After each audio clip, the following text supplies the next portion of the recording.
This is Vince McMahon of the WWF, and if you love a good cage match, you're going to love Opie and Anthony on 1027 WNEW.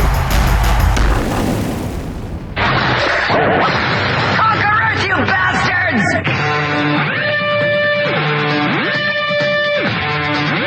And Mick Foley, Mankind, yeah. Cactus Jack. We'll be here at 5 o'clock today with his children's book. He's got a children's book. Not much writing in his children's book. Well, he put out 2 books so far. He's a great author. He's he really is. pumping those books out. It's amazing. And now he's got a children's book? Yeah. Okay. A lot of illustrations in it. Can't wait to see it. Oh, illustration. Who illustrated it? It's pretty good. Let me see. It's really not that bad if you have a kid or something, you know. Halloween hijinks. Yeah. Mick Foley's Halloween hijinks. It looks like the Brian Regan bit, where Brian Regan talks about the big book. Yeah, that big... He does a great bit on children's books. Yeah. With there's only 4 words on each page. Yeah, it just says, the clock. Tick-tock. Tick-tock. And then the last page. The clock goes tick-tock. And the last page, the end. And then turns over the book and it's like $17.95. It's a great bit when he does it, I know. Who illustrated? Illustrations by, Jill Thompson. I don't know. I thought maybe another wrestler did the illustrations. Didn't Jerry the King used to illustrate books?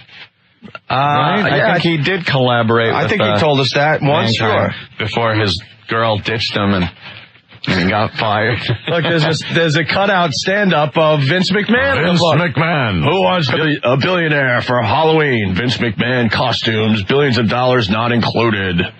Cool. So we'll talk to Mick about All right. his latest book. The kids. Okay, terrific. 1027 WNEW. Hey, Anthony, the Vermont Teddy Bear Company. Halloween next Wednesday, so do something different. Send a Bear Graham gift from the Vermont Teddy Bear Company. Just call them up, 1-800-829-BEAR. You speak to a friendly bear counselor. They're going to help you choose from some very scary bears, Lisa Orvan, like the bewitching bear, alien bear, or Bear Bones wearing a glow-in-the-dark skeleton costume. Every Bear Graham gift personalized just for your loved one, delivered in a colorful gift box with a card and chocolate. The Vermont Teddy Bear Company. They got over 100 handcrafted bears to choose from for every occasion. Birthday, new babies, get well, and more. Every Vermont Teddy Bear handcrafted with American pride in Vermont, guaranteed for life. So instead of sending flowers, send a beautiful Vermont Teddy Bear, which is going to be enjoyed forever. You won't believe the reaction you're going to get from it.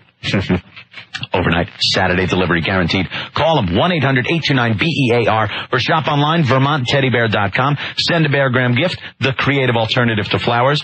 1-800-829-BEAR. 1027 WNEW. And we're back with the Opie and Anthony show. Still waiting for the Boobalanden girls to show up for today. Rick promised girls would show up today for this contest. What's the matter, Rick? They're coming, man. Rick didn't spend his nights trolling the gay bars. Perhaps we'd have some Boobalanden chicks. You hear this one, Messi? Gay? He doesn't like to admit it, but put it this way. Let's just look at some of the evidence. All right, okay? let's take a look at it. He is married. I'll give him that. That's on that side. She's a lovely girl. Well, does that really matter these days? I know, it's called a beard. You know what I mean? But he get the car, okay? He drives a yellow Miata. Ooh, that's a giveaway right there. I know. Come on, you ever watch the movie Go? I think Mick drives around on a yellow Miata. Yeah, sure. Right? No, but I do watch rent the movie Cruising quite a bit with Al Pacino. Cruising with Al Pacino. And then the other day... What a reference! Yeah. Nice! Isn't that a great one? 79, I think? Nice. Fisting in the back room. You know, wait. My daughter's over there, so... are insane. You scared the crap out of me just then. No, but you know what she did say the last time we were in New York City? We're driving through here going to WWF New York, whatever. She goes, Dad, look, movies, only 25 cents. And I was like, yeah. She goes, can we go see one? I was like, I don't know, honey. She goes, Dad, you always told us to look out for a good deal, and that's a good deal. That's a good deal. She goes, goes, I like scary movies. Are they scary? And I said, well, they could be. Yeah, pretty sure some of them are. So, some of them very scary. What a cute kid. I'm out there in between our breaks during commercials. I usually play a little Noel, football. right? it's Noel, yeah. I remember from the books. Yes, of course. Where's Dewey? What's her favorite word? Do you remember? Oh, you put me on the spot. Begins with an N. Want me to tell you, want me to tell you the Wolfman story? You want me to tell you the Wolfman story? Yeah. When we're in a little park up in the mountains of New Hampshire, and this old-fashioned steam train goes through the woods and goes across the river, and the deal is, it's not just a steam train ride, which is nice enough, but they have this guy dressed up, the Wolfman. He's not actually dressed up. His thing is, he's long hair and dirty. I think I just described myself. But, and then he pretends to chase the train and all that, and he's pretty scary, and my kids were scared, and all of a sudden, he very rarely goes into the main part of the park, but he turns out the Wolfman was a wrestling fan. And so now the guy who's just scared my kids is now taking pictures with their dad. Yeah. And on the way back to the hotel, she's going, Dad? And I said, yeah. And she goes, is the Wolfman going back to our hotel room with us? I said, no, honey, he's not. And she said, is he going to eat dinner with us tonight? I said, no, the Wolfman is not eating dinner with us. And she said, is he going to come home with us?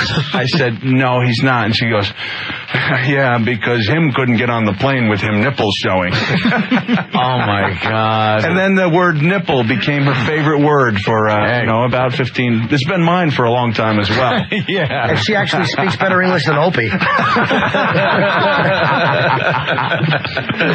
didn't want to do anything bad, though, as we were playing foosball and stuff. I'm just, dink the ball over to her, and she'll hit it back, and then I would dink it back, because, Mick's sitting right there. I didn't want to do one of those wham shots in your face. Take that to the bank. I do it. I jam on my kids. I set the rim at 8 feet so I can jam, because I'm 6'4", but I haven't come close to a regulation rim in about 10 years. It's a regulation to them.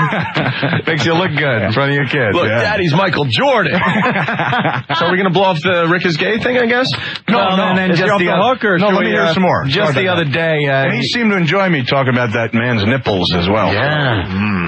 Today he comes in here and says that he accidentally... in the Village in Chelsea, here in New York, accidentally walked into a gay bar with some gay friends of his on over the weekend or something. I don't know what it was.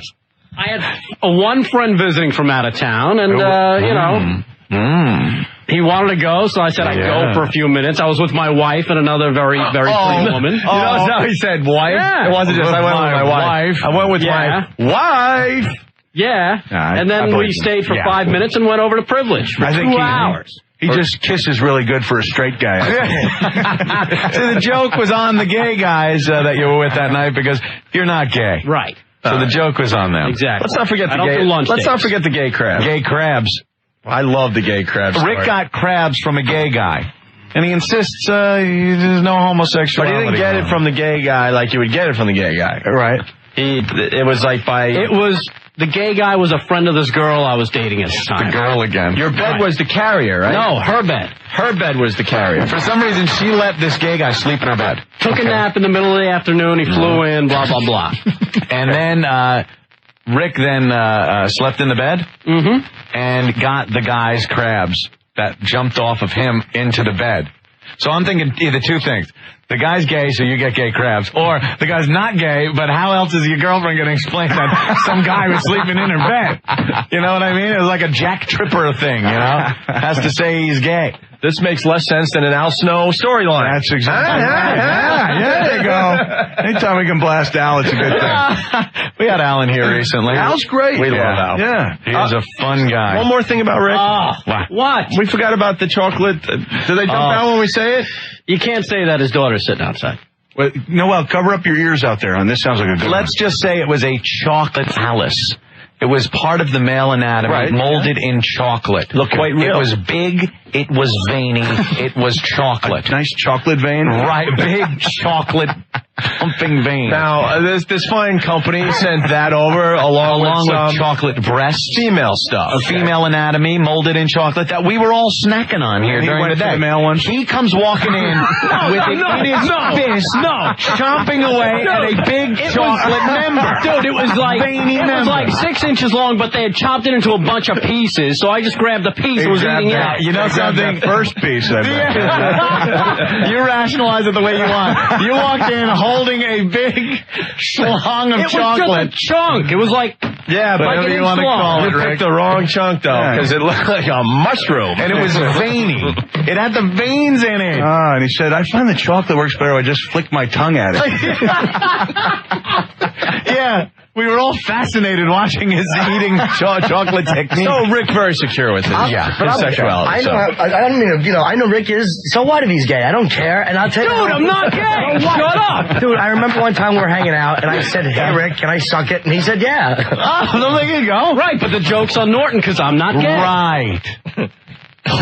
Jesus, man. Anyway, we have the great Mick Foley in the studio today, who has a children's book out. That's right.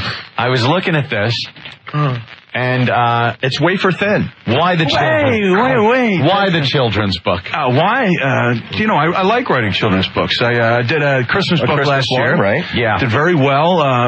Granted, banned in thousands of stores because of the Naked Elf. And this time around, Judith Regan, the publisher of Regan Books, you really had a Naked Elf in there, and they banned the book? Yeah. The deal was Santa was downhearted because the elves don't want to make toys, and they just want to watch the WWF. Being a father, I know that that everyone goes through a time when their kids don't want to wear clothes. I remember saying to him, I said, God, do we just put, grandma and grandpa are coming over. He's like a year and a half old or 2 years old. I said, just please put your clothes on. He's like, I want to be nude guy, so. And it's kind of cute. The Rugrats even did an episode where Tommy Pickles wasn't wearing clothes, but apparently when Mick Foley does it, it's bad. So this time around, I didn't want to offend anybody. So there's nothing even remotely offensive in there, or remotely entertaining for that matter.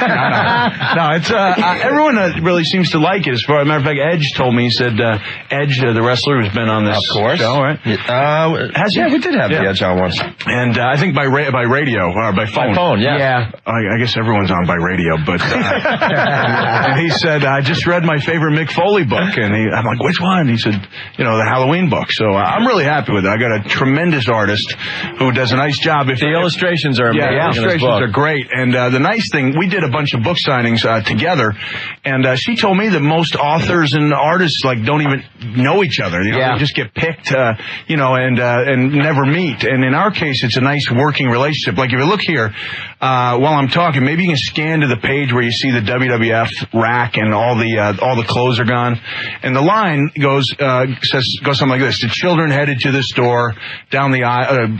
Turn an aisle and headed left to the costumes of the superstars of the WWF. Now, the next line reads, but their favorite costumes were all gone, at least that is what they thought, when behind a load of test costumes that not a single child had bought. And now, you take someone who doesn't know wrestling or doesn't know me or doesn't know Test, and what are they going to do with that line? But she was able to call me up and say, now, is Test sensitive about his big horse teeth? And I was like, no, God, not at all. So that's why on the rack you've got the Test wig, the Test outfits, and the Test teeth. To which Test sees me and goes, really funny, Mick. Yeah, that's all right. Yeah, it's pretty cool. Any shots at Al Snow in this? There's a couple shots in there. There's a couple shots. There's something about the kid who didn't have a costume, and Halloween seemed doomed till he turned and said, let's go. I'll try looking really dumb, so I'll look just like Al Snow. And that's the Al Snow joke. But, Al Snow jokes are on the way out because he's become too respectable after Tough Enough. Yeah, I could just point to his one-loss record, and... He did a great job at that show. He was tremendous with that. I got hooked on that damn thing. That was great. Yeah, they should have you do it. You know what? I showed up on there, and I spent like 2 hours with the guys, teaching them stuff. But I guess, because I'm old and broken down, like I couldn't do the cool stuff like the Hardy Boys did. I was like teaching them psychology and body language, and I guess things that were boring on a show like that, Great, That's Mick. Right, when do we get to fly? And so I stayed a couple hours, and I was basically on just for about a minute on their show, And whereas I was trying to be the guy, Triple H literally scared one guy who looked like $1 million. Remember that guy, the big jacked up guy? Yeah. Triple H came in and gave him a speech about how you'll never see your family and, you'll end up in divorce, and just painted a horrible picture, which is partially true. And the guy quit like that night. That was it. So I was trying to tell them, hey, it's not that bad. I do a show like this, I bring my kids with me. You just got to make time. Wait till the naked girl show up, Mick. Am I going to be out of there by then? All right, I hope so. Actually, when we had Triple H in here, it was pretty fun. He gave a girl a spanking. A good one? It was so good that there were broken blood vessels on her cheeks that she enjoyed a lot. Me and him we haven't heard from her since. Me and him did that at the Garden in Royal Rumble. Oh, really? Yeah. You still got the handprint on your ass. Someone recently was in here. Was it the Dudley Boys? Mm-hmm. Was it Bubba Ray who told us about Triple H's injury and how bad it was? I didn't realize. Yeah, it was really bad. Where his thigh muscle rolled up. Yeah, into a little ball. Rolled up into a little ball and went up his leg. Oh. Well, you know what? And they had to pull it back down and reattach the whole damn muscle. It all comes down to common sense, and this is why I lasted so long. Listen to this. No muscles equals no muscle tear. All right? You're going to walk around with those big muscles, you're going to pay the price. Everybody I know who's ever, really looked great like that has injured their muscles at one time or another. Bicep tears out for 6 months, a pec tear out for 8 months. And I just looked at that and I was like, you know what? I see the psychology here. You got to pad and contain the muscles you do have with that layer of fat. Thick layer of walrus-like blubber. That seems to work for you. I didn't know you could tear a muscle that bad where it comes off the bone it just rolls and rolls up in back a ball. up. Yeah, it's horrible. And then the guys who don't have them fixed, like you see the guys who do their biceps. Regal just tore a bicep and only tore it halfway.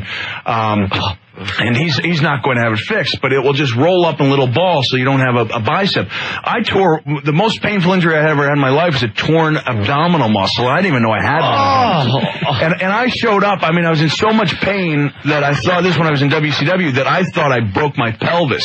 And now I do not, and this is the truth, I don't know why a proctologist ended up examining my buttocks. I was like, can you feel my pelvis that way? And, to check for a broken pelvis? Yeah. What's wrong with an X-ray? I don't know. I don't know what he was trying to get there. And I don't even think he was a doctor. You know what it was? And he was a radio show producer named Rick. He got to your house in his yellow Miata. Yeah. And the sad part was I woke up the next day. Unfortunately, it remained... Don't jump out of that. Unfortunately, it remained the same size. Ow. Yeah, it was an abdominal muscle, and it took me, I was back in a few weeks, but I wasn't the same for quite a while. So you didn't see, that's from the muscle or the exam. Both of them will shake you up a bit. Why did the mule turn black, though? What was that from? The mule? Yeah. He calls it the mule. Just so they don't dump out. If they dumped out, Foley's mule turned black. Yeah. Any trauma to that area turns that area black and blue. It does. It just does. Yeah. It does. Wow. So it was pretty devastating. I wouldn't wish that on anybody. All right, we're just getting started with Mick Foley. The book's called Halloween Hijinks. It's a children's book. Children's book or a book. After all, we have a ton of children listening to our show. This is like the perfect mess. And studies have shown that all the top children's authors are just dying to go on O&A. You know what? I could picture Halloween this year. A lot of people don't want to send their kids out. They're a little scared. You have your Halloween party. All the kids come over. And at some point, you could sit them down down and read a Mick's book. That's right. Wouldn't that be a fun little night out? And just so you know, I will be reading that book on the Today Show on Halloween. Oh, really? Yeah. We're hanging out with a real star today. On the Today Show. Just found out, you know. Yeah. I'm trying to pull I'm trying to say, all right, can they guarantee that I'll be on with Katie? And they're like, no, we can't guarantee. Oh, so who are you going to get? I found out today that I get the extra segment where I get to read to a bunch of kids, so it's going to be nice. But she's not going to be there? No, she'll be Matt there. Lawler going to be there? You know, they're going to stick me with Roker probably. I can see that. The fun-loving Al Roker. Yeah. I don't know who I'm going to get, but it should be exciting. an experience. Yeah. Are you doing any books in the near future? You know what? I'm doing one at WWF New York on the 29th, right before SmackDown, at 6 o'clock until whenever. So if anyone wants to go by there, last time I think I was here and I was telling you guys, now look, anyone listening, don't worry about the line. Yeah. I stayed till every book is finished. It doesn't matter how late were you there, man? Well, I didn't have to. It wasn't like there was so many people. Whereas the first book, there was lines that long. But I'm like, I guess I'm like that last half an hour. Oh, was it? It worked out good. I've learned how to pace. I get a feeling for the line, and then I go a little longer. And you can slow down if you don't want to. Usually, the only time I slow down, in a big line, is if it's a really good-looking woman. I'm like, sure. What's your name, pal? What's your name? Hi, how are you doing? How are you doing? Did you enjoy the book? It reminds us when we were signing our CD at Tower Records in Boston. Oh, my God. We put out a CD a few years back, and some of the signings were unbelievable. Right. We went out to Springfield, and we were there for 8 hours. Jeez. I mean, the line went out of the mall. It was ridiculous. Man. We pulled up to the mall in Springfield, and we were like, Jesus, what's going on here today? Yeah. We really did. We walked in and went, there's barricades set up and a line going around the whole mall area. And we're like, well, this is going to screw up our signing. I swear to God, we have no clue. It was for us. And then it was for us. But then the Tower Records. Yeah, then we were humbled because now we're thinking, wow, we're movie stars. We're This rock is stars great. now, man. Yeah. We go to Tower Records in Boston. There had to be 12 people online. Yeah. And the people were like, could you just slow down your signing so it looks like we have people online? Well, it was great because the every station we sign were took on, like 5 minutes, just like you said. the station we were on, you couldn't hear it in Boston. Right. So we out in Okay. Springfield where you'd heard the station, it was great signing. Boston, nothing. You know what? There was a signing here. I wrote about this in my first book. Me and Owen Hart, after I think it was Sacramento, it was a pay-per-view, and I'd been in the main event, but I was a bad guy. We're doing a signing right after the show, and there had to be 1,000 people in that line, So I looked at Owen, I'm like, geez, we're not going to have much time to do any kind of, personalization, any kind of talking or anything. And I'm going through it like, Foley, or Mankind, whatever. I'm writing, 10 minutes later, our line is done. I look over there, there's still 963 people in line, and I was like, what the hell's going on here? And they're like, well, Austin's doing a signing. When you guys are done, they're here for Austin. So everyone else who wanted to get online got the Mick Foley poem. It was like, Dear Joe, it matters not how narrow the gate. And that was the truth. I was like, this is the humbling most. And Owen's laughing at me, like, hey, we got only an hour and 35 minutes left. It was just horrible because everyone's there watching you die. And it's still to this day, I've had a lot of good book signings, but still when I show up, I'm like, I get that feeling like, oh God, please let there be people. God, if there's no people. And one of my greatest moments was when I'm signing at the Mall of America a few months ago, and I see that their little flyer, on the cover of the flyer, it's got a picture of me right next to a picture of Kathy Lee Gifford, and she was there the day before.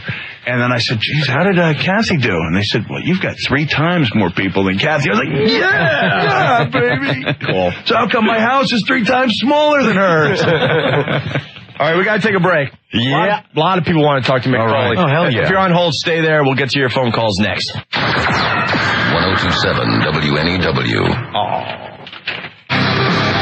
Checking out the Opie and Joe in studio. Mick Foley from the WWF. Yes, he's got another children's Halloween hijinks.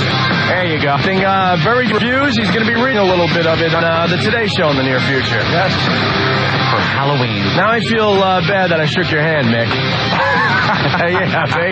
I understand because we said hi in during our whatever, and I just want to, formally say, hey, it's been a while, hi, and I shake your hand, and then you tell that you don't like shaking hands anymore. I'm walking around, whenever I see someone, I just get the arms open for a hug now because it's safe. The handshake? Yeah, well, I think so. Here's the roots of the problem. I was always a pretty big shaker. And then I went to Malaysia. And one of the things that's flipped me out about, the whole Muslim, not Muslim problem, but the problem stemming from September 11th is that I've been to a lot of these countries. They're, 90% Muslim, some of them 99. And, these people are huge wrestling fans. And, you know how you were talking about Springfield and how the mob scene was there to see you guys? Yeah. Well, I went in. The biggest reception I've ever gotten in my life by far is Malaysia. Malaysia, which is, I think, 75%. Sounds like a disease. Malaysia. Kuala Lumpur, Malaysia.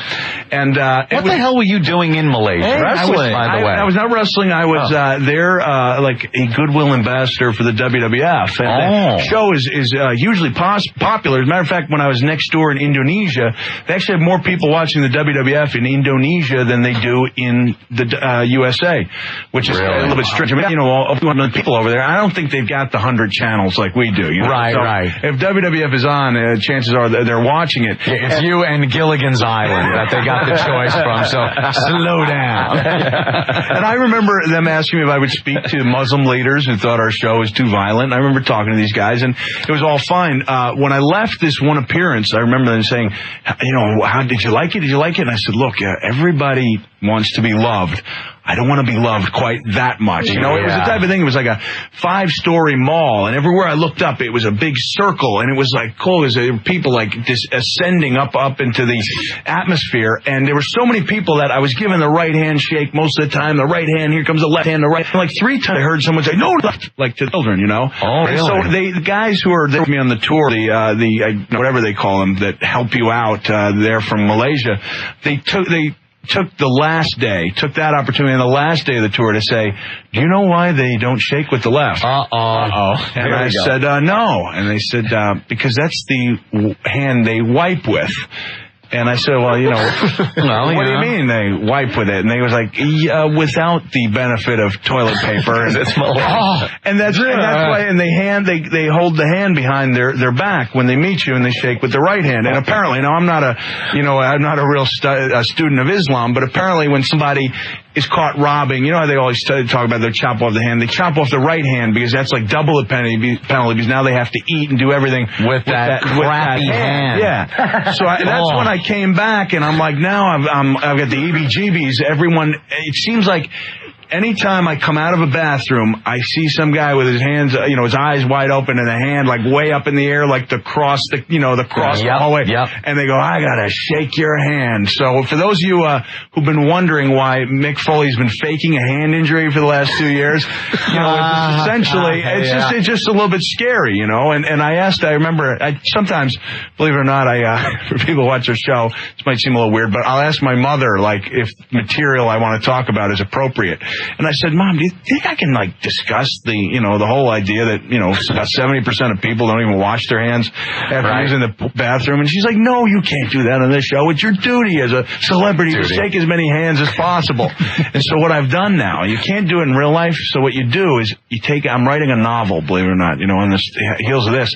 And so I have one of my characters who hates to shake hands. Oh, brilliant. I misuse his character. That's great. You know something? I shook your hand as well. That has happened though at I just come out of the bathroom on that occasion. That's Madison Square Garden or the Yankee game. I'm at the stadium or something. I will walk into the bathroom. We have a lot of fans that go to Yankee games and whatnot, and I'll hear, "Hey, Anthony," and the first thing I say, I walk in and go, "I am shaking no one's hand in the bathroom," and most people start laughing, because the bathroom's the worst. I've been right next to people at the urinal going to the bathroom. They zip up and go, "Dude, what's up?" and put their hand out. I was like, man, maybe if I was Rick, but now you just had your hand wrapped around that.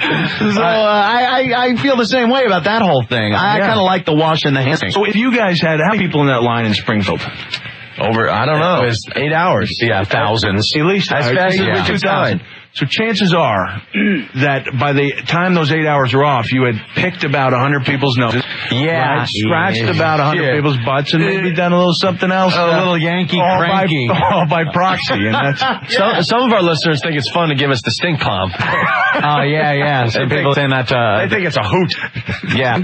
You reach back. Okay. You reach back, get it all. You reach back on one thing, you get it sinky, and then you shake it with someone. Someone has definitely done that to you. I'm sure somebody has, yeah. Let's go to the phones. They're lit. Doug from Springfield, you're first with Mick Foley, man. But, Mick, how long were you sitting in that gravel driveway? Which gravel driveway? The gravel driveway. What do you mean? The gravel driveway. I don't understand. I don't really know what you mean. You saw Mick in tight, I guess, right? What's that a night out on a dog like this, Alice? All right, well, I think the guy was suggesting that when you wore the tight pants, it looks like you spent too much time sitting in a gravel Oh, driveway. because of the irritations in my buttocks? Yeah. The guy enjoyed your butt. You know, there was this one time, then this is very shortly after, I think the next day I went to Sweatpants Look. Yeah. You guys remember the triple threat match? It was me, The Rock, and Ken Shamrock in a cage. We miss Ken Shamrock. Ken Shamrock was cool, right? We were all good guys. We were all vying for a special shot of the champion or something. And The Rock were up on top of the cage, swinging it out, throwing punches. It was like this great dramatic moment. The crowd was really into it. Then the camera gets that upshot of my butt. And it did look like a piece of Swiss cheese that backed into a belt sander. It looked horrible. And I think it was that next day, I'm like, I'm not getting out of this. Hey, Steve, what's up? O&A, what's going on? Hey, man. Foley? Yes. I love you. Thank you. I have all the books. I have figures. I have tapes. Yeah, but Opie's got his own stalker. Yeah. She's just showing my daughter her haircut. She's wearing a wig because she's got no hair. Yeah. It's plastic hair. Mick. Yeah. I have one question. Yes. I read, I don't know how true it is, but I read on the computer that Vince offered you a chance to get back in the ring with Regal, and you turned it down. How come?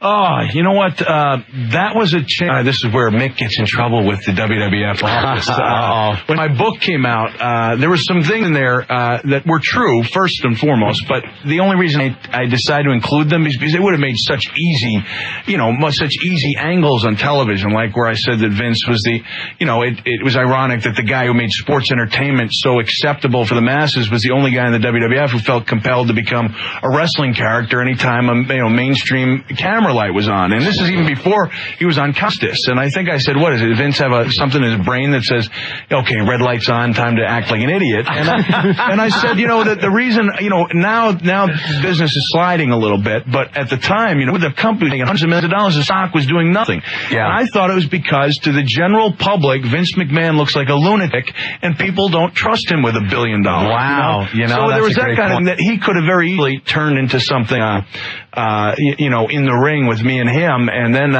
they asked about Regal, and I said, will the emphasis still be on the book? And they said, yeah, and in my opinion, the WWF wasn't doing a very good job of promoting the book. I had a bitch with them because they never once told the public that I wrote it myself. I think because it makes the other guys look bad by comparison. Mm-hmm. And my feeling on that is, well, if that's the truth, then don't tell anybody that Kurt Angle won an Olympic gold because none of us have. You know what I mean? Right. Those books are like, that's my pride. I take a lot of pride in doing my own writing. So my feeling was if they weren't holding up their end of the bargain, then I wasn't going to hold up mine. And I talked to William Regal about it just a couple of days ago. So I didn't want him to think it was anything personal with him. But I look at it like I've got one good match left in me, maybe, and it can only be done if all the channels are working properly. And in that case, it was just going to be another match, so I had decided to ease out of it. Waiting for the big one. And we have McMahon on the phone. Oh, really? Yeah, has something to say to Mick.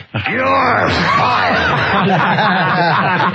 You know what's what? I may have already said this. Love that. I may have already said this to you guys when I called in on the phone. The one time Vince was telling me, he goes, well, as a person, Mick, you're not bad, but as a commissioner, you suck.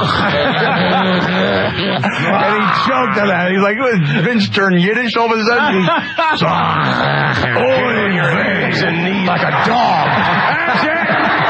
Fall around like a dog. And there's Wall Street looking down. It's like, and the guy is legitimately, of course, he's a great genius. guy. And backstage, I talked to him. I said, I've never even seen him yell at anyone in the WWF. I've seen him get mad, but I've never seen.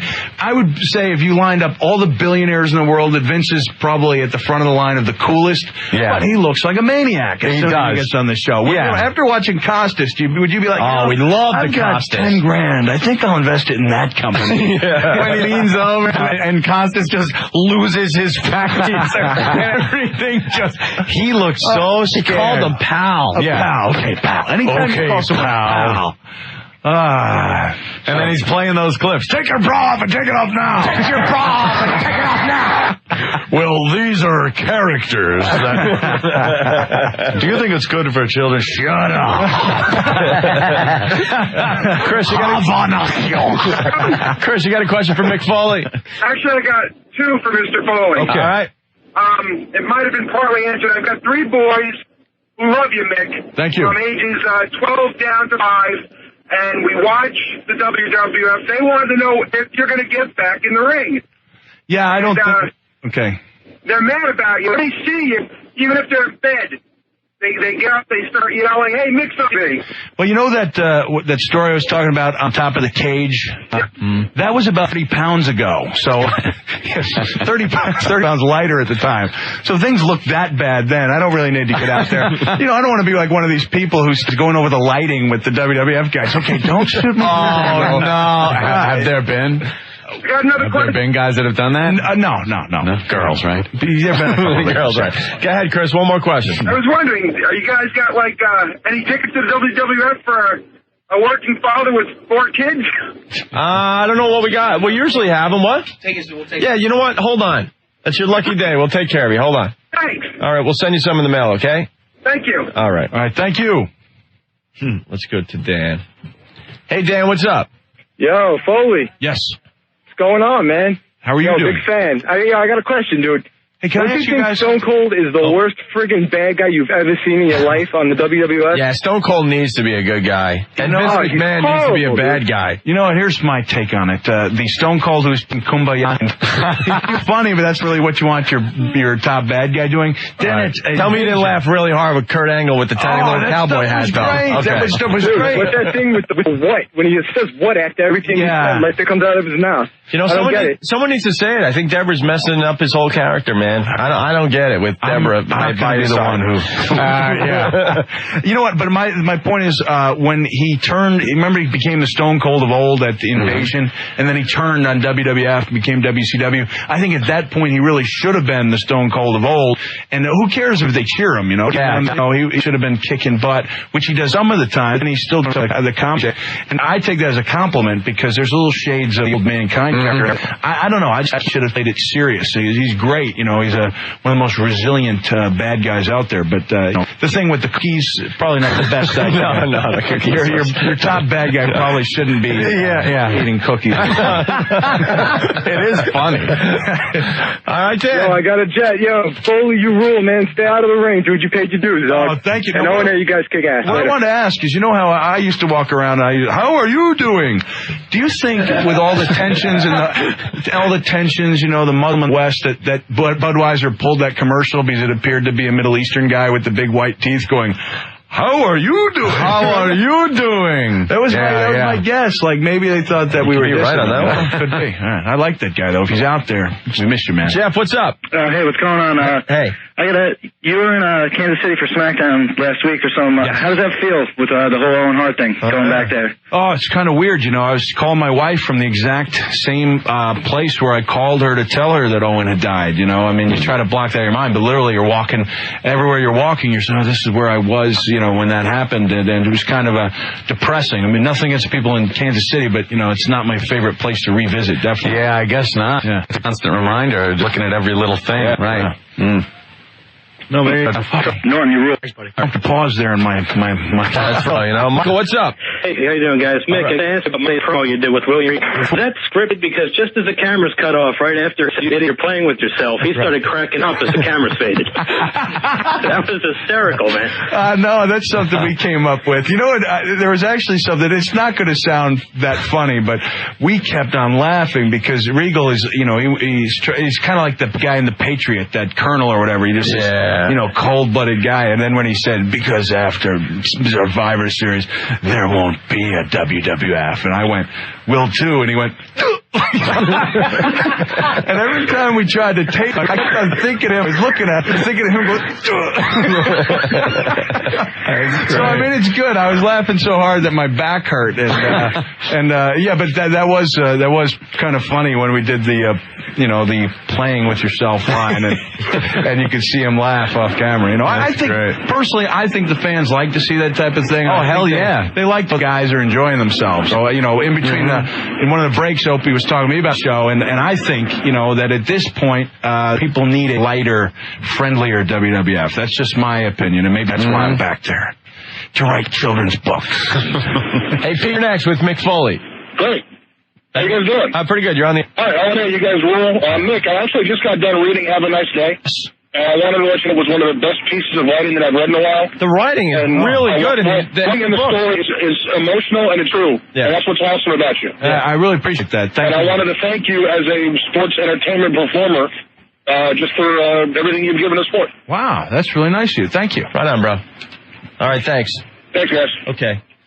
We have to take another break. We have Booba Lantern chicks here. Hot chicks for Booba Lantern. Well, you know what? Unfortunately, or for the hunger across town. Yeah. No, I'm judging. Now, I asked the WWF. I was like, how does me eating lots of ice cream help the homeless? And they're like, well, you'll find out when you get there. So oh, really? I'm taking place in an ice cream contest, to lick hunger. So I've got to go. What time is that at? That's at 6. So, 6? Okay. So I've got to bail out of here. But guys, I really appreciate being on the show. Watch out for the brain freeze. Yeah. All right. Watch out for the brain freeze. What's the brain? Ice cream. Yeah, I know. And don't freeze up like Bobby Brady did in that episode of the ice cream eating contest. No, that was Cindy who froze up on the quiz show. Baton Rouge. Oh, right. Yeah, Bobby just lost. Bobby went to her afterwards because Cindy was embarrassed, and he said, "Look, at least you got on the show. I didn't even bother to study." Right. And then they threw him a little party at the house anyway. I was not just on Millionaire, and the same thing happened to me, except I was busy staring at Martina McBride, the country singer. Oh yeah. I couldn't take my eyes off. How'd you do? I did pretty good, actually, and raised a lot of money. And Martina and I had the same charity, the police, fire, and New York Police and Fire, Widows and Children's Fund. Nice. And after I was done, I got to hang out in the audience with Kevin Bacon. And how many people can say that? Yeah. We said hi to Kevin. A couple of times. A little award show. That's right. Did Regis even know who you were? Regis likes me. Manhole. We're here with Manhole. Like he gets everything wrong a little bit.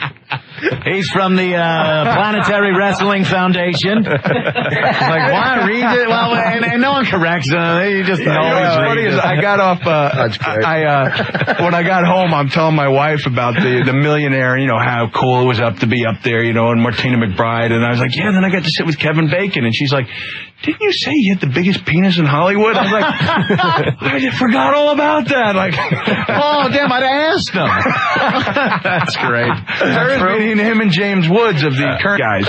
Expecting Uncle Milty or Forrest Tucker in the league. Forrest Tucker, from F Troop. The biggest mule. The biggest mule. I out of that again. That's all right. No, mule. Yeah, I don't know. They're weird about that mule. They're strange. All right, so Mick Foley's latest book, Halloween Hijinks. It's a children's book this time around. It's getting really good reviews, so pick that up for your kids. Yeah, and there's a picture of Kevin Bacon in there also. And his mule. Hey, thanks, guys. Have a great day. Mick Foley, one of our faves. All right. As we go to break here, we got to play the Cipro song again. All right. From Manic Larry, he sent this little ditty in today, and we'll be back. We have a rendition of I Had the Time of My Life on the way. Yeah, we heard it. I was laughing my ass off in the office listening to this. No offense to Mick Foley, but this could be the funniest thing today. Yeah. So you shouldn't turn that dial. No. And we also have the Booba Lantern chicks that have arrived. Really hot chicks that will get their boobs lit up for the contest, okay? Okay, terrific. Anthony. I watched that one, The Weakest Link with the Wrestlers.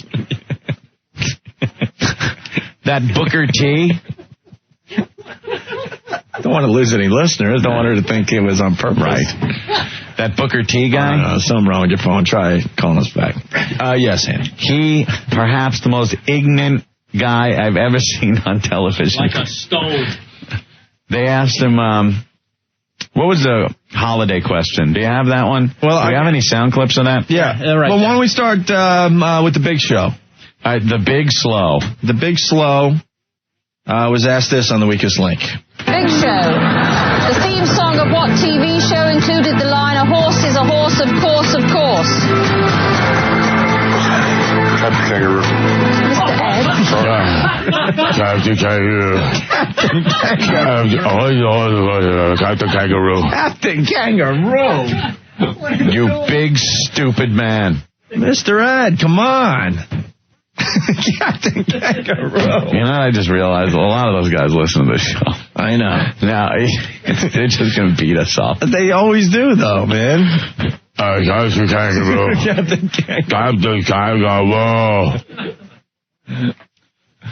Who was the skipper of the PT-109? Captain Kangaroo. Captain. I gotta hear that again. Who was flying the Space Shuttle Challenger? Captain Kangaroo. Captain Kangaroo. Big Show. The theme song of what TV show included the line, "A horse is a horse, of course, of course"? Captain Kangaroo. Mr. Ed? Sorry. Oh, my God. Captain Kangaroo. Hold on a second. Mark, you're next to the Opie and Anthony show. Yeah, me? Yeah, what's up? Hey, how you doing? All right. You guys gotta let me play. Why? Well, you heard that story before about the guy that said he was T-whipped? Man, that ain't nothing. He has nothing. Yeah, no, that's why I hung up on him. What's wrong with you? Well, let's see, I've been married for 5 years, and for 5 years my wife hasn't washed a dish in the sink that I know of. I cook every meal because I can and she can't. Yeah, I have a job that I just lost because of because of financial reasons. I got fired, and now I'm driving a cab. Anthony, so Booker T was on the Weakest Link. Call back. We don't know what happened. Yeah, something wrong with the phones today after I smashed them yesterday. They're still tweaking them. Loose connections still. So please call back with your pathetic story. Thank you. Booker T, Anthony, on the Weakest Link. Who was the man in command of the SS Bounty? Captain Kangaroo. Here's Booker T. Booker T. Booker T. What French word meaning again is often shouted at the end of a concert? Oui, oui. Encore. Oui, oui. Oui, oui. Encore. Oui, oui. Oui, oui, mother effer. Oui, oui. Booker T. Oui, oui. Oui, oui. Say, brother. Booker T like a stump, like a tree stump. You could have... Tree stump! We have more Booker T. Listen to this one. Please, tree stump! Booker T. On the TV show Alice, Flo was known for saying, "Kiss my what?" But. Grits. He got that one? No, he said butt. Kiss my butt. He said butt? Oh, it sounded like grit. Brick wall in the 70s. Sack of concrete. Booker T. What October federal holiday celebrates the discovery of America?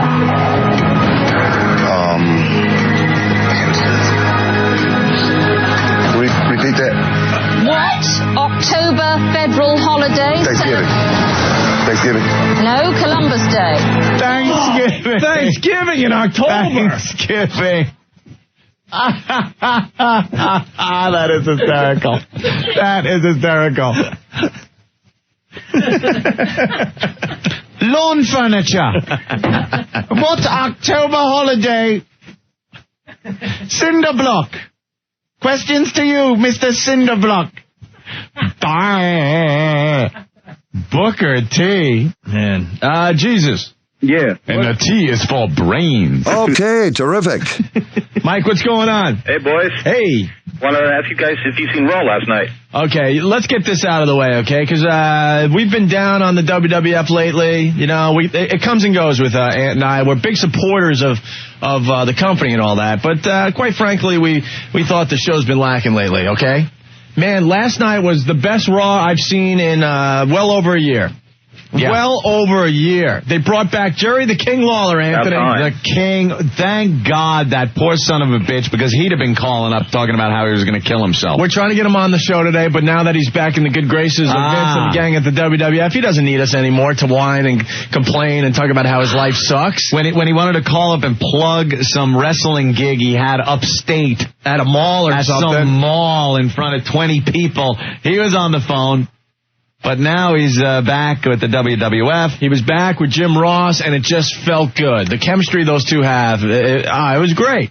It was great. My God. And I'm happy for the guy. Thank God he got to imagine just sitting at home thinking about how your chick effed you over. Right. Oh, my God. Right. Good thing. Back to work. And then Vince was in rare form. He was hilarious. He had William Regal kiss his ass.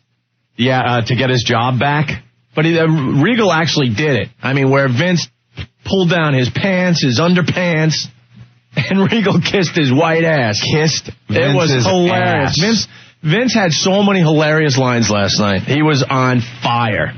Well, I sure hope we have a few. Yeah, we have a few of those. To pound into the ground on our sound machines. And then the big story. Much to the chagrin of Richard Jenny.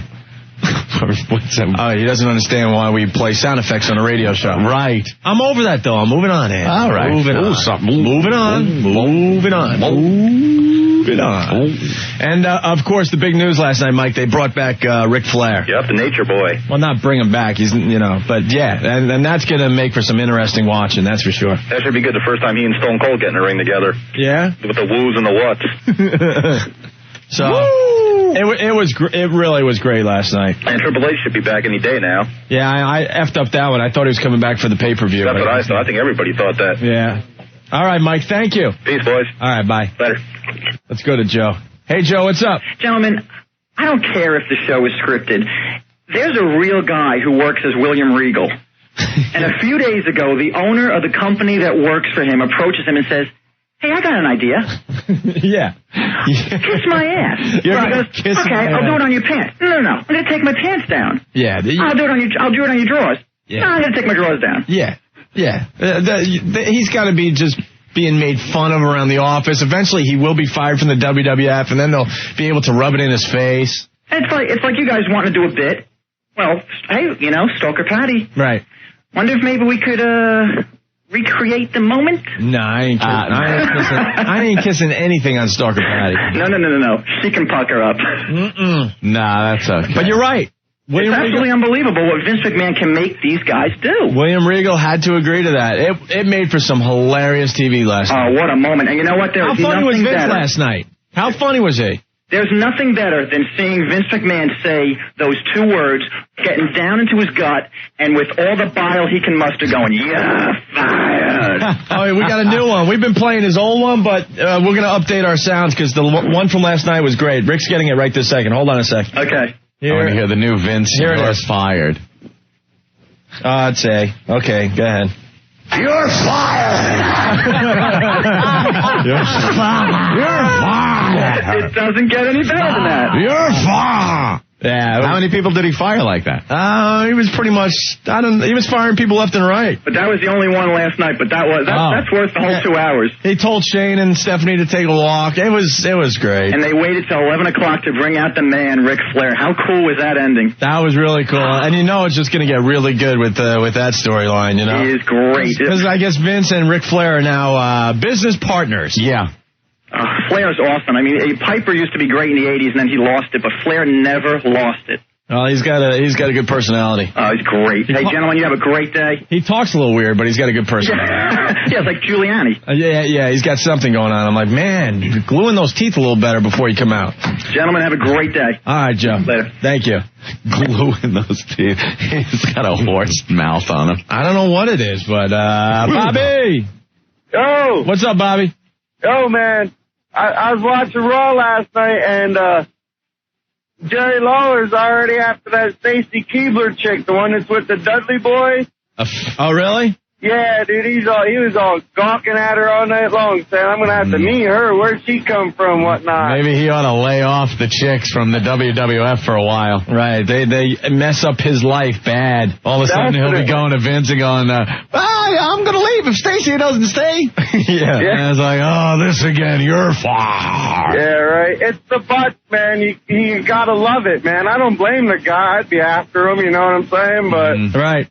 All right, thank you, bro. All right, man, have a good day. All right. Okay, terrific. Yeah, Chyna's going to be calling in a little bit here. What do you think of Raw? It used to be called Raw's War. WWF Raw last night. Well, Vince McMahon is hysterical. He's a billionaire. We all know that, and yet he will go out and make a complete buffoon of himself. Is that some of the funniest stuff you have seen? Yeah, Vince, in a long time. Very funny. The last 10 minutes of Raw last night were hilarious. Yeah. Vince McMahon is on this whole kick where he has wrestlers come in the ring and kiss his butt. Kiss his ass. So far, one has done it. Before last night, Regal there. Oh, really? Yeah. William Regal. And last night he was trying to get Stone Cold. Right. To kiss his ass. Right. And it didn't work out. No. Kiss my ass. It was hilarious. Here's a guy, he's worth what, $1 billion? Yeah, very rich. He's doing a strip tease in the middle of the ring last night. Pulled down his little black briefs. Cheek huggers. Yeah, they were like little, almost G-string. Then he's doing his little, his ass dance. Yeah, a little butt move. He shakes his ass. He makes Stone Cold put on the chapstick. Did you also notice he had tan lines? Yeah. I'm tanning my ass. And he tells Stone Cold, where are the... Here it is. Pucker up and kiss my ass! It's like this big thing now. It was beyond hilarious. Of course, Stone Cold did not do it. Punched him in the yam bag. Right. And then Vince went down. And now his butt is exposed to a national audience and the people in the arena, and then Stone Cold proceeds to spank him with his belt. Yeah. When did wrestling turn into a Mapplethorpe painting? This is so aggravating. It was homoerotic. It really was. It was homoeroticism. It was hilarious. All men, a bunch of men in the ring. One man's ass is hanging out. He's laying down, and another big man, is beating his ass with a strap. Where there is welts on it. Yeah. And then later, another man grabs another man and shoves that man's face in the other man's ass. Right. All well-muscled abs. And then he dances around the ring after Jim Ross ended up kissing his butt. With Jim Ross's cowboy hat in his hand, galloping around the ring with his pants down, smacking his ass with Jim Ross's hat. It was the gayest thing. Was that supposed to be sexy? Yeah, Stone Cold. That was after Vince shook his ass. You're the ugliest stripper I've ever seen in my life. Are you going to kiss my ass or not? On your knees. Pucker up and kiss my ass. Are you going to kiss my ass or not? Pucker up and kiss my ass. You're the ugliest stripper I've ever seen in my life. It's all about Vince's ass now. Is that supposed to be sexy? Sexy. Well, it's all about Vince's ass. I gotta tell you, the ratings are starting to go up again. Vince McMahon, he'll do anything to get those ratings up. I asked our own Ken Stevens if he's gonna walk around and ask people to kiss his butt to get the ratings up here in New York. Kiss my ass. Yeah, it's getting really weird. It's getting funny. It was hilarious to watch. Because then when Stone Cold is on his knees behind Vince, he's inches away from Vince's ass. Nothing is on at this point. No, Vince has that dopey smile on his face like, he's gonna kiss my ass. And Stone Cold takes his arm, swings it, and hits him right in the yam bag. Does the Chyna move, right. Sends Vince belly first down to the mat. And Stone Cold then takes his belt off and starts beating Vince's bare ass all over the ring. Vince has that panicked, pained look on his face as Stone Cold is raising welts on Vince's ass. Unbelievable. And the whole thing now, and of course, Vince is stealing bits from Rocco, by the way. JR is laughing. Mm-hmm. And Vince saw that JR was laughing, so that's why he dragged JR up into the ring and made him kiss his ass. In front of his hometown. Yeah. Jim Ross plays that role perfectly. Hell no. Hell no. I can't believe it. Now I kissed Vince's ass, now the other side of my mouth won't move. Hell no. You gonna kiss my ass or not? Freaking Vince, man. Pucker up and kiss my ass! Is that supposed to be sexy? Stone Cold's the best. Is that supposed to be sexy? When are they going to just, start giving other men the yellow discipline right in the middle of the ring? It was over the top gay last night, but it was worth the chuckle. Lay down in the ring. Right. I've had a lot of water to drink today. Pass the asparagus. That's it. Open your mouth. Al, what's up? Yo, this is the gayest half hour of radio I think I have ever heard. Oh, come on. The reason that the ratings went up on WWF last night is because all the gay guys were calling each other, telling them, look, Vince's ass is on the radio. It was... Vince it was... That's a great ass, not a blemish on it. It was a blemish, he's saying. It was hilarious. Not a blemish on it. No, but it was definitely pretty funny. And yes... When you're on your knees in front of your clone, you are definitely gay. All right, thank you. That's the end of it. Thank you. Could you just Have a good day. Could you just see the pitch meeting for that whole segment when it started, Vince? All right, I'm gonna enter the ring, and I'm gonna pull my pants down and show my ass, and each week we'll pick one of you to kiss my ass. What do you think, guys? We got to get Shane on. Shane McMahon. Yeah. What does he think about his father getting pretty much naked in the ring? Did Stone Cold find a string? Are you going to kiss my ass or not? I don't know, Vince, but you look to be about 53 years old. He reads the taint, Opie, like you. Pucker up and kiss my ass!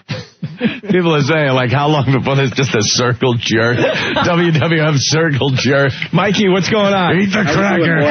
Eat the cracker. What's up, Mike? How you guys doing? We're having fun. I don't know if this makes sense today, but who the F cares? I'm decent, but speaking about the yellow discipline. Wait, did he? Hold on, you can't put it that way either. They're going to dump out of that. Oh, my bad, boys. But we'll get it on the radio. Regal gave the Big Show some yellow discipline. Yes, he administered the yellow discipline to the Big Show. So they've done it already. Silly me. I thought that might have been a little too far, but I guess not. Oh, brother. All right, Mike, thank you. No problem, boys. Bye. Yep. Chip's got a great line. Where are we going? Line 8. Oh, I'm sorry. Hey, Chip. Chip. Yo, look right, what I did to me again. Hold on. I knew he'd screw it up. Hang up on him. Hold on. I don't care now. People don't know how to put it in terms. He goes, Chip had a great line, but he said it the wrong way, and we had to... Yeah, he was asking Norton if when he does that to himself and finishes, do you say to yourself, look what I did to you again? Okay, cool. Roxanne. Yes. What's up, Roxanne? Oh, nothing. Okay. Okay, great. Well, you called the radio show, right? And you're on the air right now. Oh, I'm sorry. Yeah, what do you want? Well, I want to win the tickets. The Britney Spears tickets? Sure. Oh. All right, where are you calling from? Cleveland.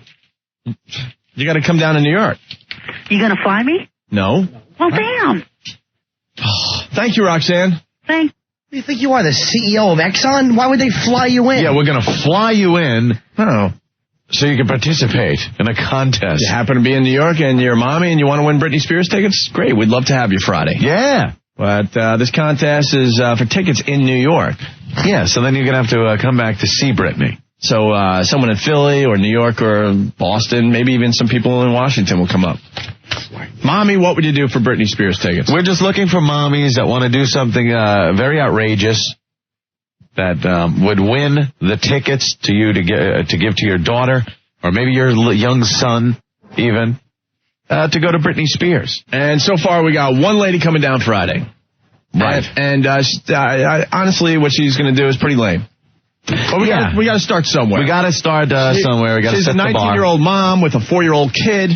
Yeah, do the math. We did it 14, earlier. she got pregnant. And she's going to come in and suck Stalker Patty's hammer toes. Her hammer toes with those big yellow claw-like talons on her. The toes are really disgusting. Yeah. But I don't know if that's going to get the job done. I mean, the nails are really long because she can't clip them because they're too sensitive.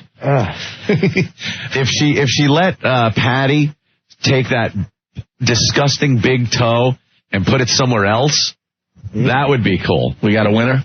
Yeah, that would be very close to winning. She might actually do that. I think I'd rather see Vince McMahon get his ass whipped. Get his ass kissed. Pucker up and kiss my ass! There you have it. A soundbite from a billionaire. And the people were just shocked watching. Did you see the audience? Yeah, they were like, what the? They were just He lost his mind. He lost his freaking mind. And how does, screw talking to Shane, I want to talk to Stephanie, how she's got to look at her father's ass on WWF, on television. Not a blemish on it. You know what it was like anytime you'd get that disgusting sneak peek of any covered part of your parent? Well. Oh, Norton, stop it. I remember being at the Bronx Zoo, and I snuck a peek in my dad's unit when we were both in the urinals out of curiosity, and I went, what the F happened to me? But then again, I was only 13 at the time, so. You snuck a peek at 13? Yeah, I was curious. I remember one time, That's cool when you're 5. When you're 13, that's a little... Dad's right next to you, like, whoa, what am I going to grow up to be? I was curious. Oh, man. This is the blueprint right here. Oh, 13. You should not be seeing your dad's junk. Well, mine wasn't going anywhere at this. Oh, my God. Hold on. What? Hold on, because they're going to call me out on this one. Let me explain a little further. 13, nothing's going on yet. The puberty and the obster, it didn't happen. What type of... My puberty, happened really late. So at 13, I'm hung like an acorn. And I'm at the Bronx Zoo, and Pop's right there. I was starting to worry because I'm starting to get the feelings for the girls and stuff. I'm like, but there's nothing I can do with this thing. After you so I'm like, look, there he is. I'm half of him. Let's see what I got to look forward to. Oh, wait a minute. We got some audio of Opie on that day. Is that supposed to be sexy?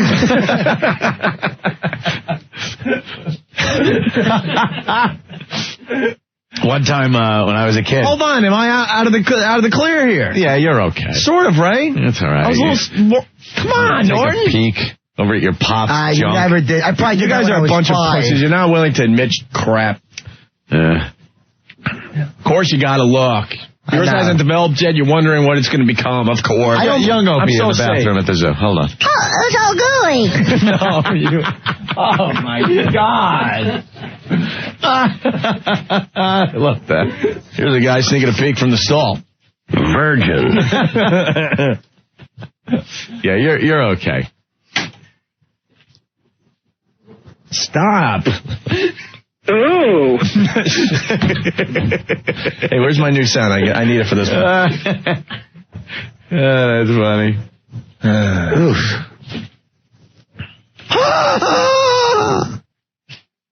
Also, some Opie's dad's audio? You ever seen a grown man naked?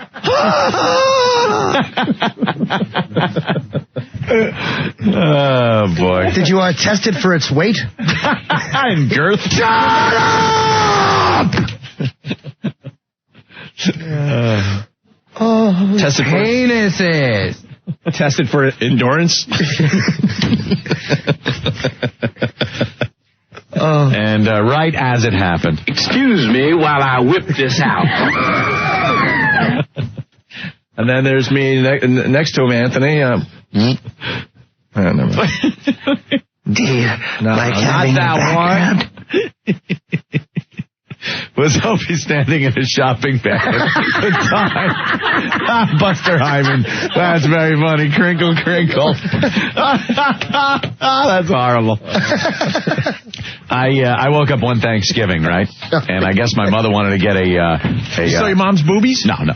Early start on the Thanksgiving turkey. I saw my mom's boobies. Me too. Cut jog motor in. Oh, my God. That's sick. A motor in.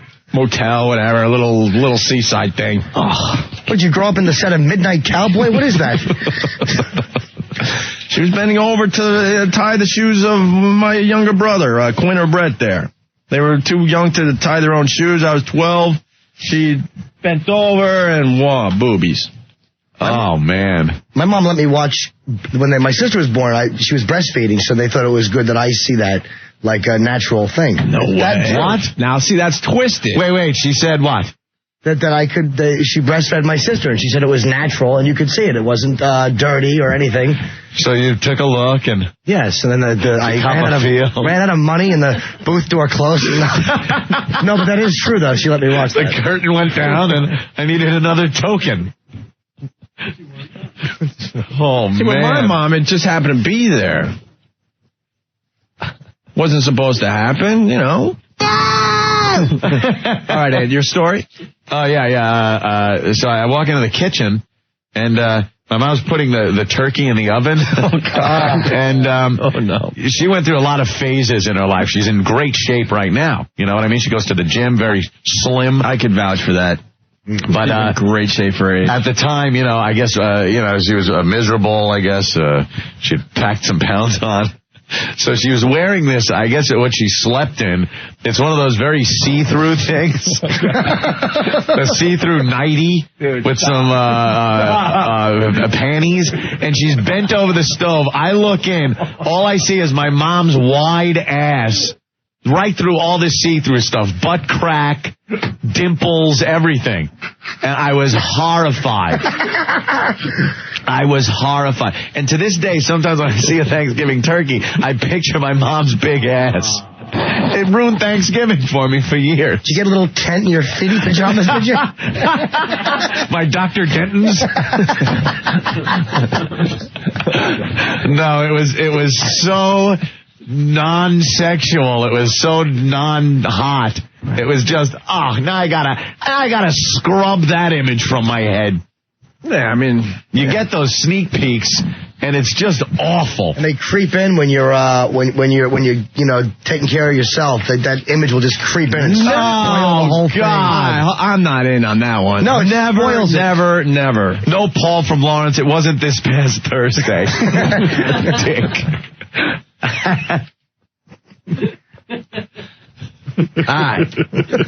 Who's Opie in a shopping bag? I'm crinkle. Pucker up and kiss my ass!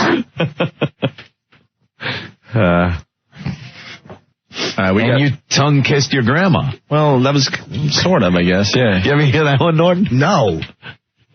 Get this. This is twisted, man. Opie, it was during a holiday, I guess? No, you went to kiss grandma. Like, hello. You know how you see grandma, you go, hi, grandma, how are you? My mouth just happened to be open.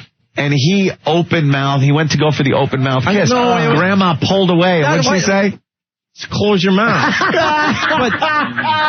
but you're getting the story wrong. That's what the story has become. It was much more innocent than that. Why did you open your mouth? I don't know. See, that's the sick part. It's not. I can understand you're an innocent kid and stuff. I was young and little, and and you just thought people kissed with open mouths and they're kissing their grandma. Did you guys sit down and watch the Blue Lagoon together? Man, we got to start talking about something else, or no one's going to hang out with us ever. That's hysterical. Look, this is beyond gay. All right. Use it or lose it. That's right. Okay, after break, can we talk to more mommies? Yes, we want mommies. We're running out of time. Mommies, what would you do for the Britney Spears ticket? Great seats for the garden show. We got a limo ride. We got spending money and free dinner. Okay? Okay. You have to call us and tell us what you would do. This coming Friday, so you got to be in the area. The area being New York City. Okay? Please call now. New York, 877-692-1027. Anywhere else, 866-2774-WOW. What do you want? Grandma, what? Will you? No. Okay, terrific. All right. We gotta move on. We got a very important person on the hotline. Go get the Chyna! Hi there. How are you? Good, how are you, fellas? Here she is. It's Joni. Joni. Yeah. I like that. Can you use Chyna anymore? No. You can't. Nor do I want to. No? Well, I'm excited about being Chyna. It was great. Wonderful part of my life. But it feels so good to be called by my name. But honestly. Do a lot of people still call you Chyna, though, on the street, right? Oh, absolutely, yeah. I mean, for 6 years, they saw that on TV, Well, yeah. But it doesn't bother me. I mean, I'm grateful that they recognize me and love me and want to see me. So who cares what they call me as long as they want to see me, right? There you go. Well, I'll go with that. Before we move on to what you're doing nowadays, why did you leave the WWF? I mean, you were huger than huge.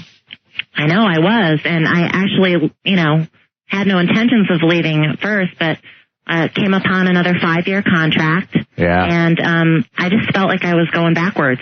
And, I wasn't allowed to fight the guys anymore, first of all. And that's what Chyna did. She kicked ass, Why couldn't you fight the guys? So I thought, right. Hold on. Why couldn't you fight the guys anymore? I think that it just, it just grew. It just changed, and I wasn't going to be world champion. Vince told me I would never be world champion, and actually I don't think I could be because it wouldn't have been credible. I mean, what am I going to do? Fight Rocky and Steve? It wouldn't have worked. And so, I could fight the women, but there really wasn't any women for me to fight. I mean, they're doing turkey bowl gravy matches, and let's be honest, the women were scared of you, Chyna.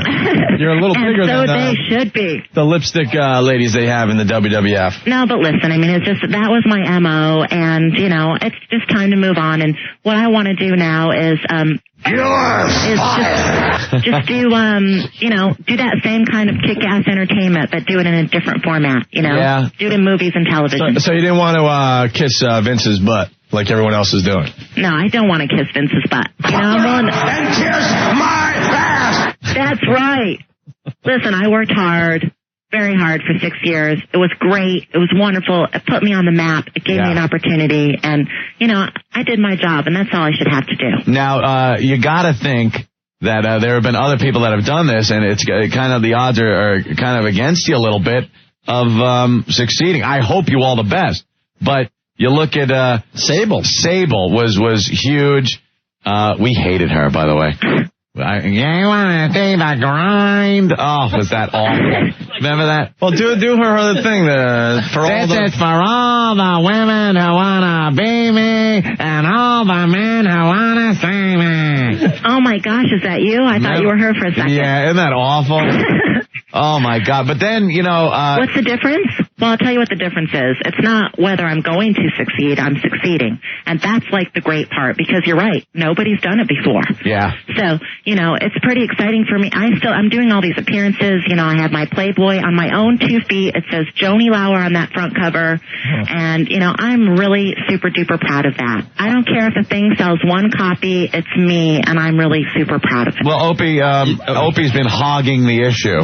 Well, he will not give it to me. Chyna, I have to be honest, okay? Okay. And we asked a lot of the guys in the WWF what they thought about you in Playboy. Guys love you. They all loved you. Not one guy would say anything bad about you. I love them too. That's because they're my buddies. And you know what? I kind of have a problem with you naked in the Playboy, the first one and now the second one. What's the problem? What? Tell me. Well, talk to me. Maybe you're a little too intimidating. There's not much softness to your body. Let me see. Look at the butt is that's like a guy's butt. It's amazing. Wait. No, you're mistaken. Okay. No, it's an unusual butt for a woman. I'll give you that. It scares me there, But it is not like a guy's butt. Okay, it's a strong Amazonian. Healthy woman's butt. It's an athletic butt. You're like an Amazon woman. Yes. You're damn straight. Look at these pictures. I'll beat you up and you'll like it. I know, that's why. Hey! She's wild. Look at that. I knew it. I don't even know if that made the radio there, Chyna. That was a very nice line. Chyna, sporting the landing strip. One of our favorite hairstyles there. Is that what you call it? The mohawk. I respect your discipline to get your body like that, but it scares me. Our own Rick is into the muscle chicks. Well, the girls that have a little muscle. I wanted to scare you, though, because that's going to allow me to go out and be Terminator 3 and the Wonder Woman 2000. Oh, yeah. You know what? We're in a new millennium now, you know what I mean? So it's that blend of strength and sexuality. Are you going to be in Terminator? I want to be. Yeah? That'd be my next big goal. You'd make a great Terminator. See that? All the guys would be going there to And that's what I love about the cover, because don't you think it's very, like, there's a lot of very strong characters in there, and, like, it's very fantasy and video game, and there's, there is a lot of strength in there. And I think that what they did was they made my muscles look beautiful, and the sets were, like, very epic and strong but eloquent. Chyna, don't worry. I mean, there's plenty of guys that are into it. I'm just giving you my personal, preference. And Opie doesn't like muscular girls. Well, I like a little tone, but, I understand the whole Amazon thing, and, yeah, you look like a lot of the chicks you find in video games and things like that. Sure. Well, you know what? Different strokes for different folks, right? Right. Without a doubt. And obviously the last Playboy was the #1 selling issue in the history of Playboy, so some people out there must like it. A lot of people liked it. Don't take it personally. I think you have one of the nicest heinies I've ever seen. Look at that. Jim Norton loves your ass. It's amazing. Heiny hype. A lot of work goes into that heiny, okay? Yeah, really, huh? Hey, you're not shy at all either. No, I'm not shy. You're not shy about showing everything there. Absolutely not. Took a lot of work to get there. I'm ready to show it. Plus, I just think it's something very different, And I think it's important that we show that. Whether you like it or you don't, you want to look at it. And, I thought about this. I'm not like I'm trying to compare myself to a horse, and you'll see what I'm getting at. I did the Hollywood Christmas Parade, which airs on December 1st. Right. And I rode in the Budweiser sleigh. And there were 6 Clydesdales that drug me along there in the parade. They were the most amazing, beautiful creatures I've ever seen. They were so big and muscular and sleek, but they walked with eloquence, and they were incredible. I've never seen anything like that. So you are comparing yourself to a Clydesdale. Well, yeah, okay, maybe I am. I like to be that female Clydesdale of all women. Chyna, a lot of people ask you. Joni. Joni? Please. Joni, Opie. Yeah. Joni? That's me. Hi, Joni. Hi. I thought we were talking to Chyna. What happened? Well, it's the same person. Oh. It's like Prince, formerly known as, Right. It's just the whole name thing. So a lot of people want us to ask you what happened to Triple H. Okay. Well, you know the story. I know you know the story. Not really. And a lot of people know the story, too. No, not really, because no one will give us a straight answer. Okay, well, here's a straight answer. We've asked all parties involved. He's a putz. He's damaged goods. He was screwing the boss's daughter, and now he's history. Gone. Ouch. Move on. That's pretty good, though. Moving on. He's a putz. Wow, you know what? I have a lot more respect for you, I like Tony. that. Well, I'm not even going to mess with you now, because I have respect for you, because I asked some other people about it, and they didn't want to discuss it. Well, yeah, it's always personal when you don't want to talk about it, right? Yeah. Wow, I didn't know they actually had hooked up like that. No, but, the truth is that... How'd you find out? I found some letters, actually, that Stephanie had written. I suspected, but I thought, no way with it, like... that ever be allowed to happen, because it's too much of it. It's business, it's mixing business with pleasure. And Stephanie had a real chance to make it, an impression as a woman in a company like that too. And I don't know, she disappointed me, but it's not her fault. Ultimately, it's Paul's fault, because he's the one who made the decision to do that, and he was my boyfriend, So, Wow, did you? You must have wanted to kick someone's ass, though. Oh, I did too. Believe me. But it's the boss's daughter. Is there anything to do with that and you not being with the WWF anymore? Well, hey, on paper, it all looks good. It's business. And the truth is, they did offer me a contract. They offered me a contract, and I did not accept. Right. In my heart, I want to say, well, of course, how can I go on there every single day working? It hurts. I'm a human being, But, things work out. Things worked out in the end. I think it was time all the way around for my career. And, I think if I would have signed that contract, there's a lot of guys that aren't even working, and they're sitting at home right now. Yeah. And so, in retrospect, everything's worked out. I don't have any bitter feelings. I know that one day I'll walk through those doors again, but it'll be for a WrestleMania or some big show, and that'll make me happy, Mm-hmm. There you go. And now I'm doing everything I want to do, and my fans are still really supportive of me. And so, hey, it was a relationship. We move on. It was 6 wonderfully. And like you said, I still talk to the guys all the time. I see them when they're in L.A. And, All right. You've explained yourself. So now you're in the Playboy, and you're doing Celebrity Fear Factor, too, right? Playboy came out today. Yep. Fear Factor tonight. And then tomorrow, you may have heard that I'm hosting the Exotic Erotic Ball at Webster Hall at 8 o'clock. Cool. And that is going to be a wild, wild party. Last night we did a media party at the Virgin Record Store. And people could come in costume and win free tickets to this thing tomorrow night. And it was amazing, some of the costumes that showed up. I mean, and everything goes. I don't know if you've heard about this, but last year at the Cow Palace. Is that supposed to be sexy? No. That was Stone Well, Cold. it could be sexy. That was it's a matter Stone of Cold. opinion. 15,000 people, you guys, showed up at the Cow Palace last year. You're the ugliest stripper I've ever seen in my life. Stone Cold. Relax, Stone Cold. Sorry. Relax. Sorry, relax. Joni. That's okay.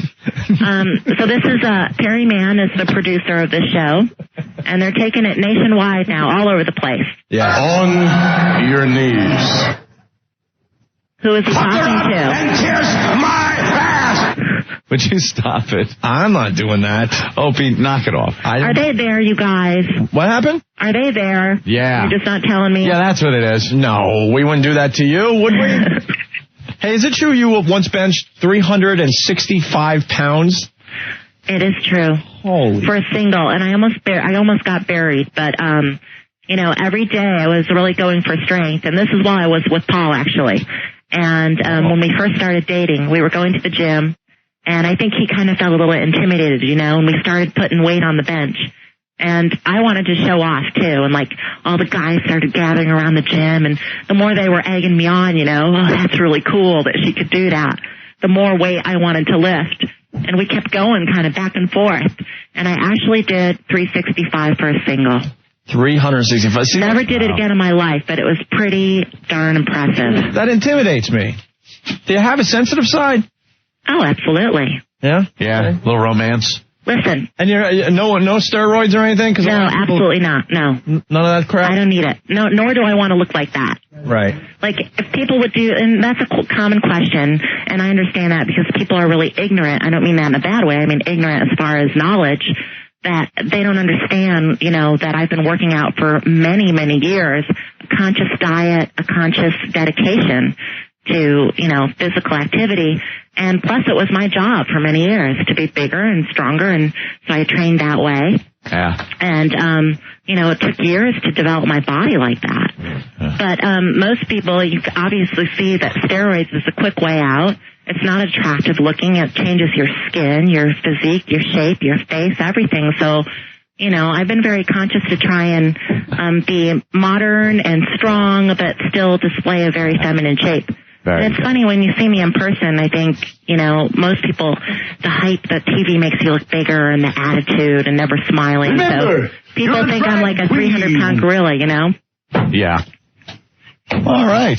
Holy. Well, Chyna. Hey, did you and Triple H just used to, I could just picture you guys doing it in front of a mirror. Like two just horses. Wow, look at this. Look how muscular we are. The bed's just breaking under you.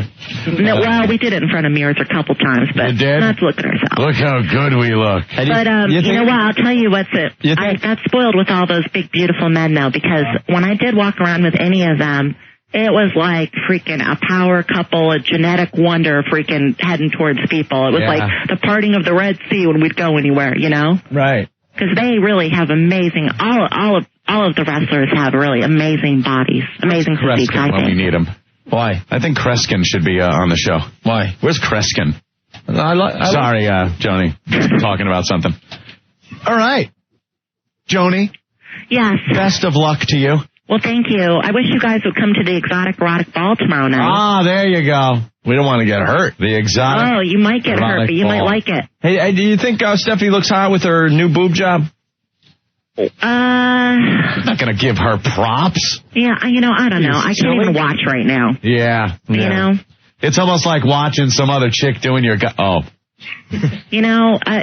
so... I'm past it. I'm done. Are you? Yeah. On to bigger fish to fry, Good thing. All right, Joni, a.k.a. Chyna, in the latest issue of Playboy that came out today. Yes. Norton thinks you're really hot. I'm a little scared of you. And Anthony? I think it's very nice. Yes, I like it. You look very statuesque. Because you could smother a fella. Like, I like that. Like, I could smother a fella, yes. Not painfully, but just like there's a lot of woman there, and it's all in great shape. It's hot. Right. I could be gentle until somebody maybe ticks me off or something, and then I put a little bit more force into it, but... And hopefully you'll be on the big screen, right? I hope so. Well, I have a movie coming out in the spring called Frank McCluskey. It's a comedy. Do you play him? And, no, I do not play him. Oh, no, I thought no, there are girls named Frankie. Stop it. Oh, stop it. You're just trying to antagonize me now. No. Cut that out. Yeah, Anthony. What's wrong with you? You want to be smothered, you see? Yeah. He's trying to be a wise guy. That's Jim Norton. Trying to say, like, oh, you scare me, but he really wants me to scare him. It's Jim Norton. Well, that's pretty brave. Make fun of her voice or something, Anthony. What's wrong with you? I didn't say anything. Hey, let me tell you something. I hate my own voice. That's okay, but it's a voice that people recognize through the drive-thru, okay? Absolutely. You probably get free stuff with that voice, right? It's mine, and I've been punched in the throat about 100 times, so leave my voice alone. Yeah, leave her voice alone, Anthony. Can I ask you a question? Norton. Who else is starring in Frank McCluskey? Randy Quaid. Oh. Dolly Parton's in it. David Sheridan. A lot of cameos. Scott Baio. It's really funny. Is it being released directly onto video? No. Yeah, I've heard of it. Yeah, it's going to be a big hit there. It's not one of the movies you've been in, Norton. Yeah, hey, don't start with me because I'm aware of the whole XFL pre-show that you guys did, okay? All right. One of the lowest rated shows in the history of television, okay? Hey, we don't talk to me about going straight to video, bucko. Joni has won. Won unanimously. Oh, my God. Come on, give me another one. You want to start with me, buddy? No. Okay. Why do you think we're doing this interview on the phone? Exactly. We were scared of us up. All right, Chyna, thank you. Joni. You're welcome. I mean, but you got to say Chyna so the people go and get the Playboy. That's right. Let Vince sue you. They might be thinking we're talking to... You call me whatever. Let him sue you. Right. Let him sue everybody. All right. Thank you. Okay, listen. So you can also log on to bodybyjoni.com. Oh. For all of the crazy kooky information. Okay? Body by Johnny? Body by Joni. Oh, Joni. Joni, everyone. Anthony. I'm sorry, Joni. You are not. I am sorry. I thought it was like a Body by Jake. I didn't know. Well, it's kind of like a Body by Jake. Body by Joni, though. Body by Joni. Yeah, it's catchy. Catchy, yes. I'm sorry. I'm losing my hearing. You guys are, like, quiet tonight, I think. Yeah. Are you, like... I don't know. I'm a little under the weather. I got a cold. Yeah, Anthony's sick. I know. All right. Joni, thank you so much. Thank you. Okay. Thank you, guys. And thanks for being honest with us. We definitely appreciate that. Oh. All right? Least I could do. Okay. All right. Hey, you going to watch Fear Factor tonight? Of course. Of course we will. It's really cool. Actually, it's getting good reviews in the paper, so I'll check it out. All right. All right? Okay, you guys. Thank you. Thanks. All right. There she goes, Joni, a.k.a. Chyna. We can never have her in here. We can never have her in here because there's a lot of chicks named Frankie. That could be the worst cover I've ever heard in my life. To do something. One stupid film with Michelle Pfeiffer. You act like it's every other chick. We got to be honest with our listeners. Chyna was supposed to be in studio, and quite frankly, we were scared. We completely pussied out. So call us, pussies, whatever you have to. But that is the truth. We're like, we can mess with her on the phone. Yeah. That's the type of guys and men we are. Pussaz. She gained a lot of respect, though, when she gave us the dirt, man. Hey, that's nice. That's good. That's when I put the Triple H was banging Stephanie. That's what she says, Anthony. After they were, we have asked Triple H, we have asked Stephanie, now we've asked Chyna. Well, it might be that, I don't know, it would seem that you would get a crappy contract put in front of you if they want to get rid of you if the owner's daughter is now banging your boyfriend. How much does it suck that you get... West Coast Dave, Chyna has set the new record for most plugs per babble. Yeah, she was plugging 3 different things there, wasn't she? All right. I'm still proud of the XFL pregame show. Oh, God. What did you call her, Johnny? No, I thought you said Body by Johnny. Body by Johnny. You're awful, man. I told you down the river, too. I know. I was like blaming Norton for stuff. With the voice thing. Yeah. No one even mentioned her voice at that point. I can't believe you're making fun of her voice, Anthony. I didn't say anything. No one said anything at that point. You suck.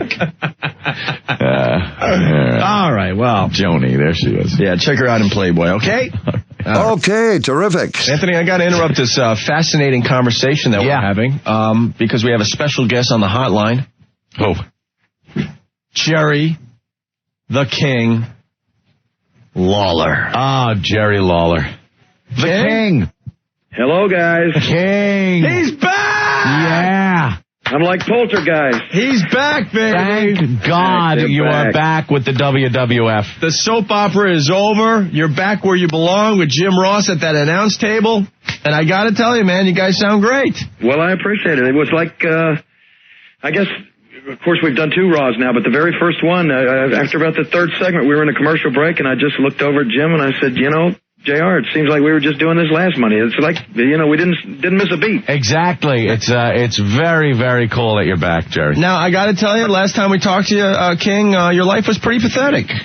My life was pretty what? Pathetic. It was pathetic. You're right.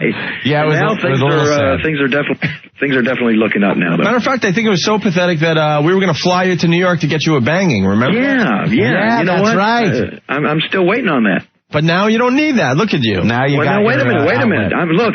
I'm back with the WWF. I'm sitting next to JR. That's all cool, and I'm doing SmackDown, and I'm doing Raw, but I still need a banging always. You know, come on. Jerry, let me give you some sound advice. Okay. I still see you're gawking over some of the beautiful ladies of the WWF. When you hit that ring, you start your rap about them and stuff. It's just like the old days. He was talking about Stacy Keibler. You're talking about Stacy Keibler. Oh my gosh, Stacy Keibler. Yes, of course I'm not too crazy about that name, but Stacy Keibler. You know, she wasn't there when I left before, and I mean that is she is just unbelievable. We all know that because stay away. Yeah, slow down. You're drooling. Now wait a minute. Why do I have to stay away? That's what JR was saying. JR was saying, you know, he said, King, she's too young for you. Not only too young. I said, JR, they're only too young if they wear pajamas with feet in them or write their love letters with crayon. And not even then, sir. Right. Jerry, all I'm saying is you don't want to hook up with another girl in there because if they let her go, I know you. You're a sensitive guy.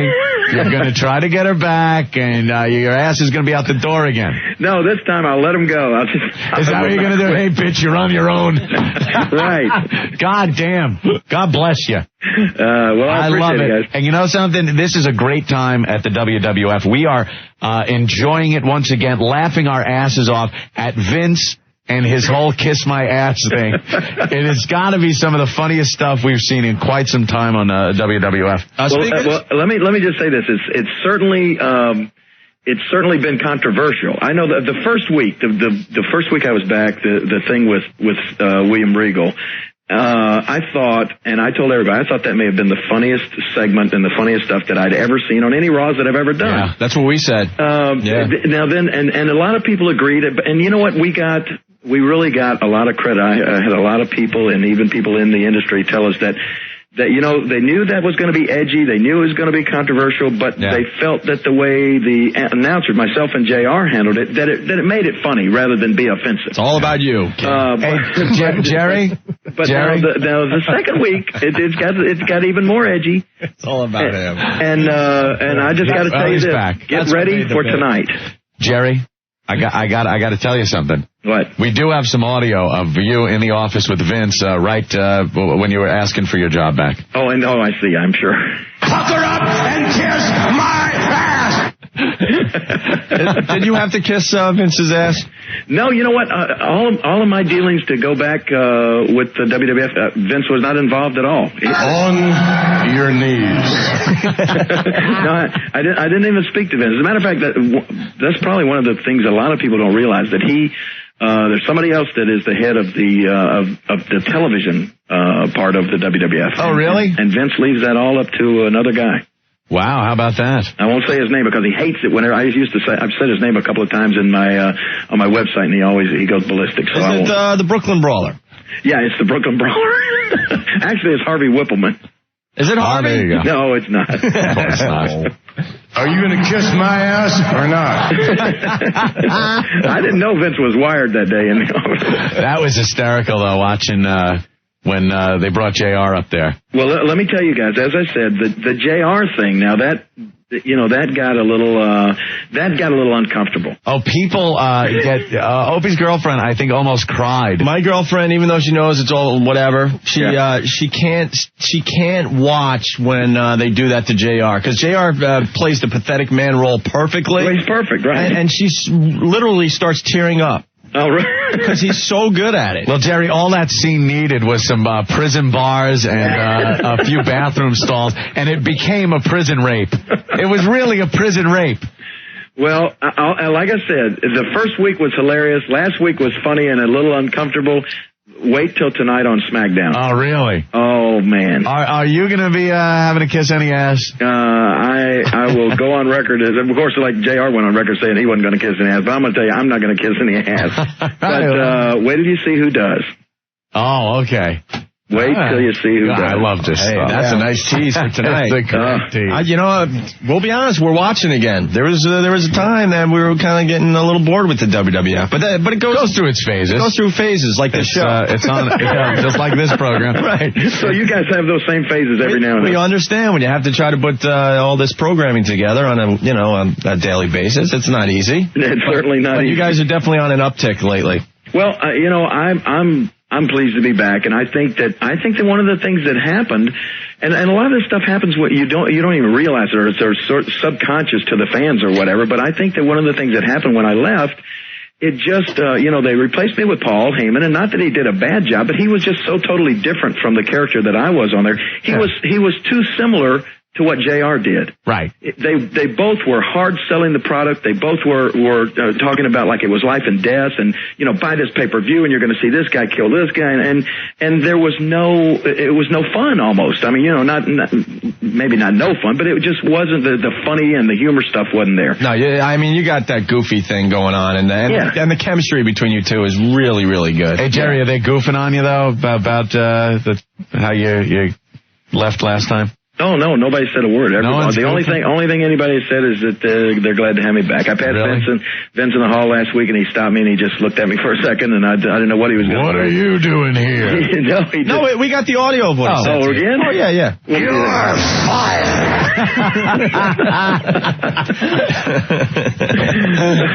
I love that one. That is great. And we have, is this it also? We have Jerry's audio, the first thing he said to Vince at that meeting. Don't you do it! Don't you! I got nowhere else to go! Oh, my God. I got nowhere else to go!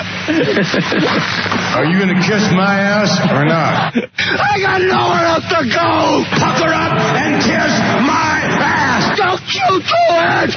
Don't! Is that supposed to be sexy? Don't you do it! Are you going to kiss my ass? Don't you do it! I got nowhere else to go! Pucker up and kiss my ass! Wow. You guys have too much fun with those toys there. Some exchange. Jerry, when you guys hit New York, you got to stop by for one of the live shows. I would love to do that. I just want to witness what goes on there live.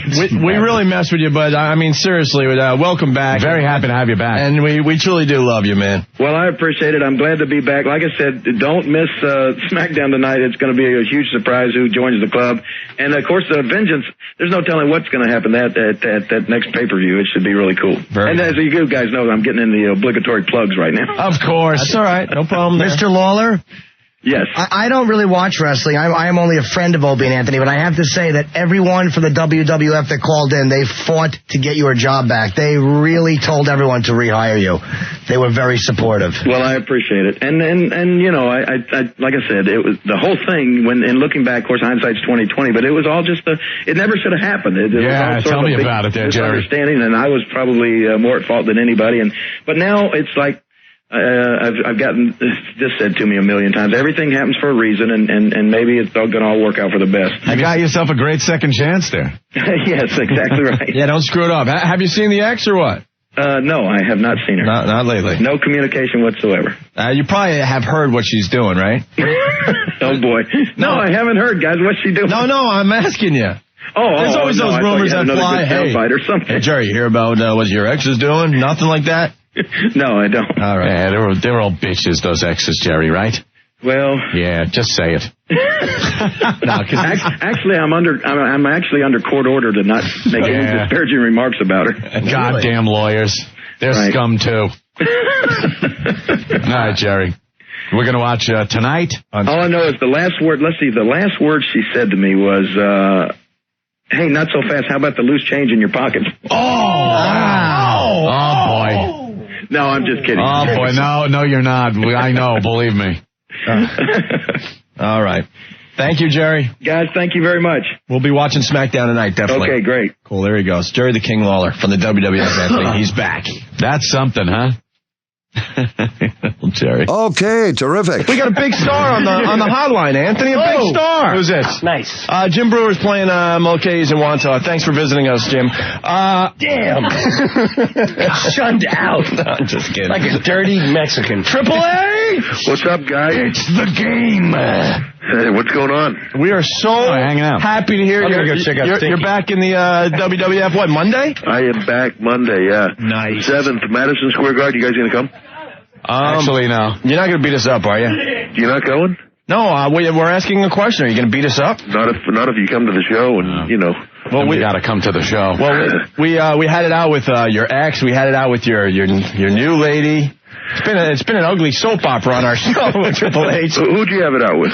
Well, we had. Actually, I've been stuck in Birmingham, so I haven't been able to hear the show. I've been there for 8 months. Actually, we treated Stephanie with nothing but respect. We love Stephanie. We just wanted to get some info out of her, and she wasn't budging whatsoever. Sure. And then we had. Well, we can't say Chyna. No, we had Chyna on, and we went at her. We kind of talked to her about a situation. Boy, that's got to be tough, man. Was she in the studio? No, she was on the phone. She wouldn't come in. Probably lucky for you guys. She probably whipped all your asses. Well, Triple H, sure. I'll be completely honest with you. When we found out we were going to have Chyna, she wanted to come in studio, but we wanted to ask some of these questions. So we said, maybe it would be better off if she called from the hotel. Yeah. Because we are a bunch of pussies when it comes down to it. Yeah, good thinking. Yeah. She kind of made it sound a little bit like, and I'm sure, she's a little bitter. She made it sound like the reason she was let go, kinda, sorta, part of it, was that her ex-boyfriend was sleeping with the boss's daughter. Railing the boss's daughter. Listen, have you ever heard a woman break up with somebody and then not have a disgruntled story afterwards? No. Yeah, you're absolutely right there. Just kind of goes with the territory, you know what I'm saying? Yeah. That didn't come into play, though, huh? Yeah, business is business. I got nothing to do with that. Yeah, you just kick ass. Hey, you traded up, my friend.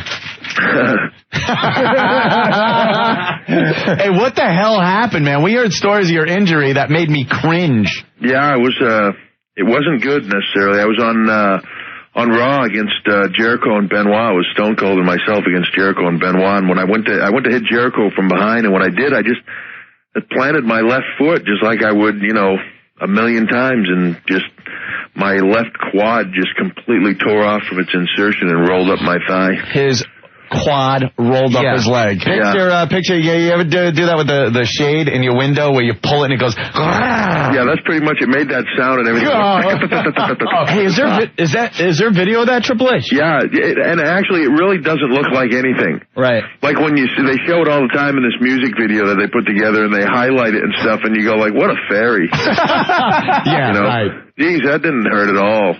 And then, from there, we kept wrestling. I went like another 6 minutes or something like that. I kept wrestling on it. Damn. Which probably wasn't a wise decision. If you ever tear your quad, it's probably best to stop all activity. Stop whatever you're doing. Yeah, at that point. And so I kept going, and then 2 days later, I was getting it reattached in Birmingham. And how do they reattach it? It's a kind of a long process, but they use sutures and they drill holes in your kneecap. Oh man! And they fish it through there and they just keep running it through, and then it forms scar tissue over the sutures and makes like a new tendon.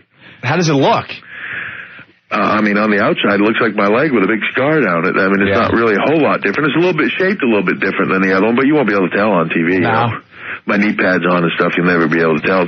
But it feels good now. I mean, it was pretty bad for a while. I was in the hospital for 7 days, and then I was in a wheelchair for like a couple weeks, and then I was on crutches for like 2 months. And how do you get back into shape, man? You gotta get a little pudgy. Well, you know what though? I've always been into bodybuilding and stuff like that. It's like a hobby for me, you know. And that was one of the things I was like the trainer that went away to train for a fight to Siberia or something like that. You know, I just went down to Birmingham and I did nothing but rehab and work out. And so I'd just go to the gym when I'd get done rehab. I'd start at 9 in the morning and go till 6 at night every day rehab.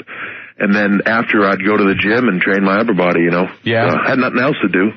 Yeah, I guess not. Why Birmingham? I guess they got a good facility there.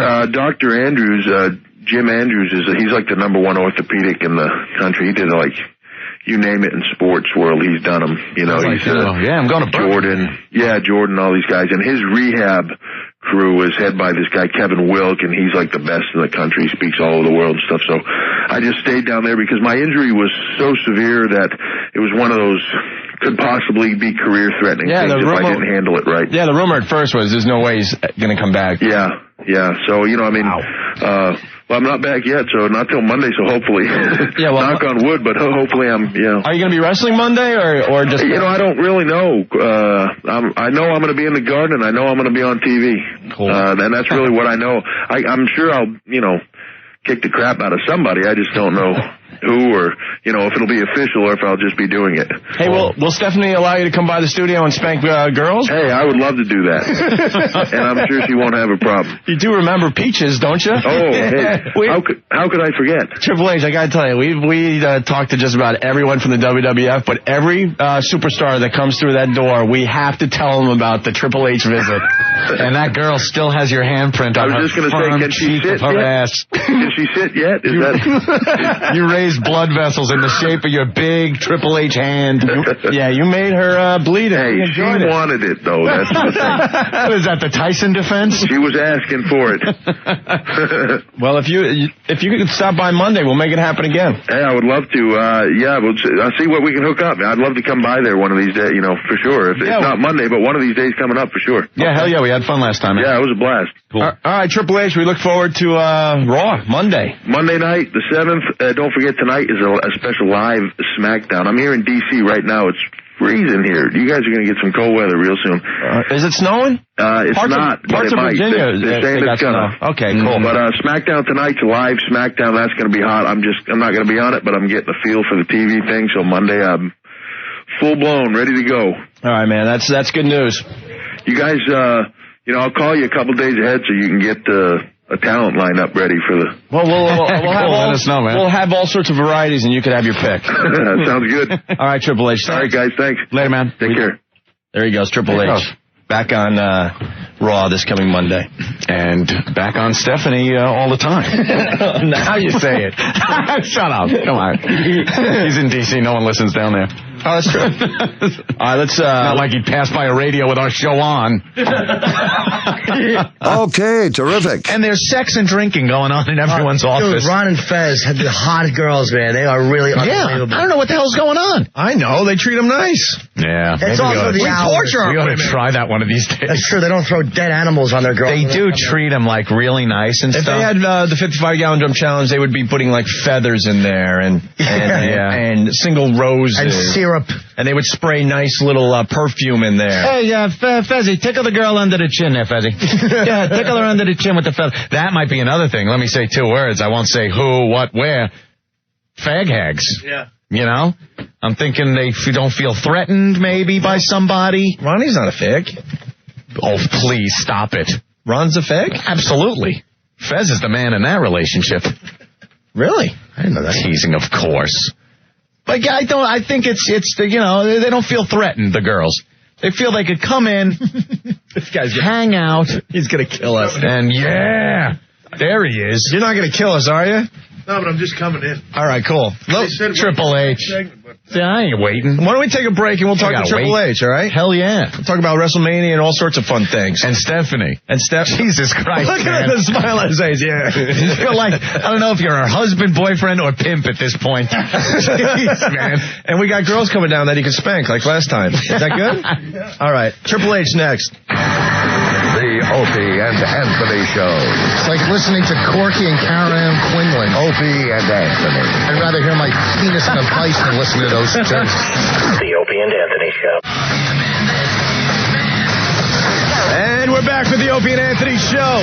Boy, we got to get right to it. In studio, Triple H, Anthony. Triple H. Gentlemen, of what's course. How you doing? How you been? Good? I'm good. Yeah. You? Very well, Triple H. You guys are smoking on here. That's what Having fun, yeah. Effing off. No. You, though, I got to get right into it. The stuff that's going on with you and your lovely wife, Stephanie. Yeah. Hysterical.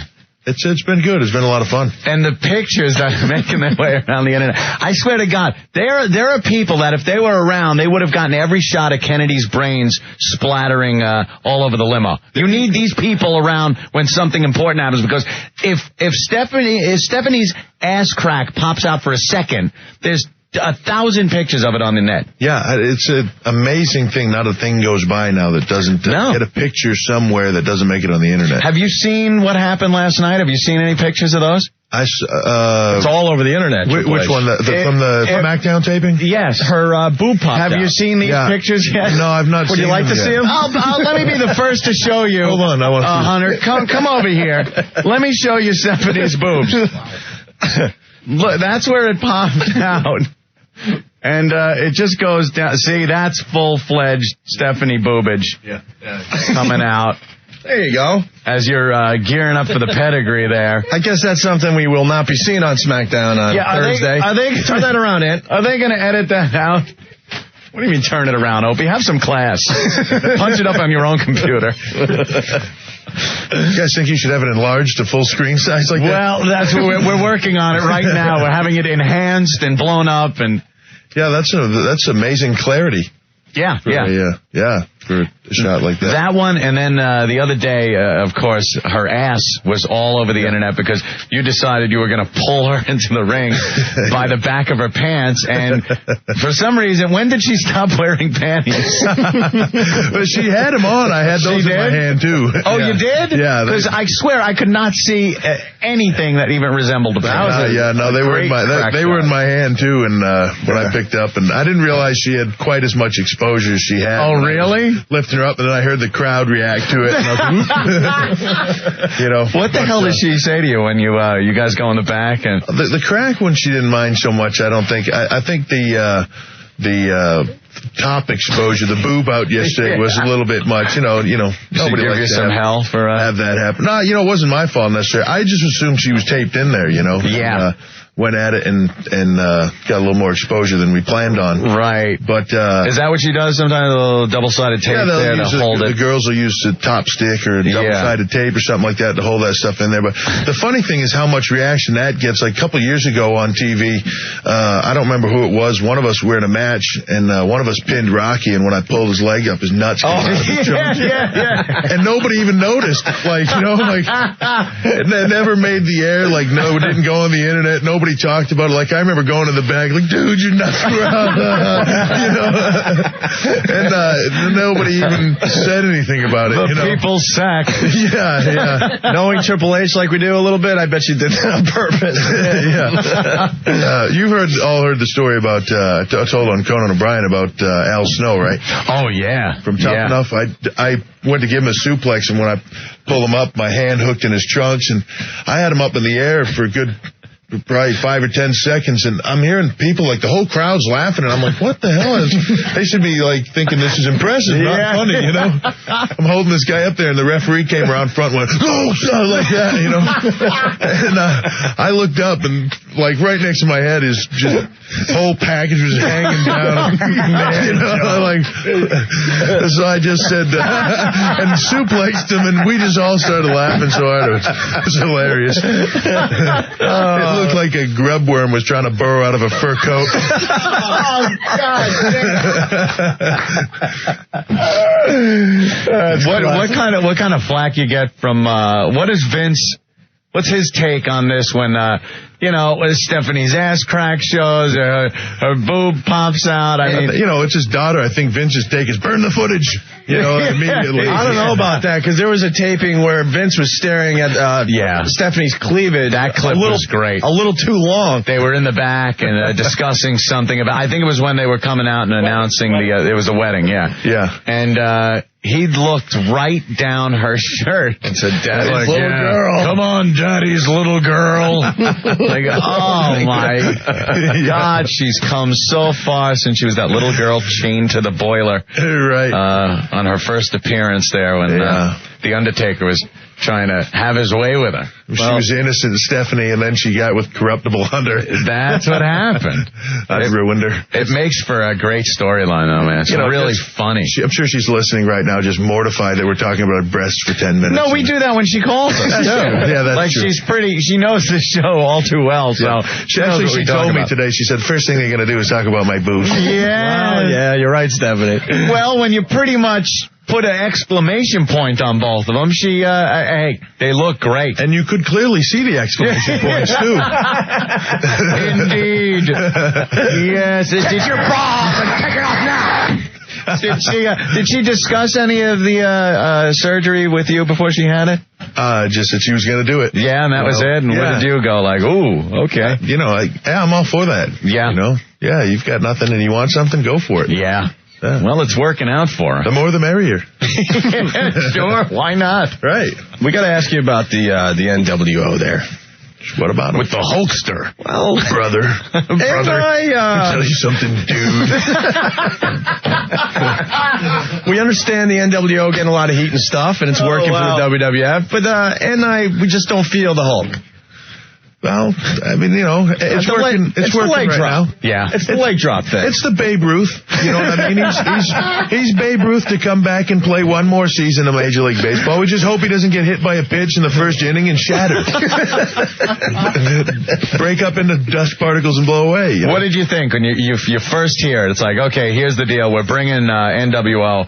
Hulk Hogan back to the WWF. What did you think? On one hand, it's great because he's a legend in the business. So it's like saying, if Babe Ruth was alive, Babe Ruth is going to come play on your team next year. Yeah, but it's the Babe Ruth with the throat cancer, and but he's going to play for a season, and you go, great, that's cool, and then a few minutes after he's there, you realize, it's 90-year-old Babe Ruth, not the Babe Ruth I remembered. And I don't think that's necessarily happened quite yet with Hogan, but I mean, I think he's realistic about it too. There's only so much more maybe that you can get out of a guy. He's in the twilight of his career, and he's doing the Babe Ruth run, and that's great.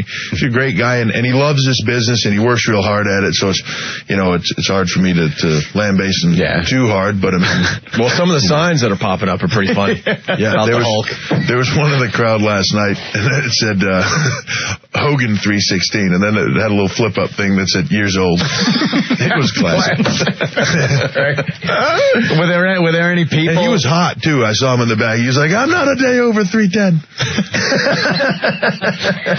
Were there any old grudges from anybody that was still with WWF and him? I know there was. No, most of the guys from his heyday can't remember that time. Wow! Did I just say that? Oh my God! I should have been taking my ginkgo biloba because who are you? Let me tell you something, brother. That's a good question, though, because when these WCW guys come out, I'm wondering, what kind of bad blood you guys got with it's a weird thing because there was some nasty bad mouthing going back and forth. Yeah, and when you're working against each other, but it's a funny thing when all of a sudden that guy's on your team now, and you can make money against him.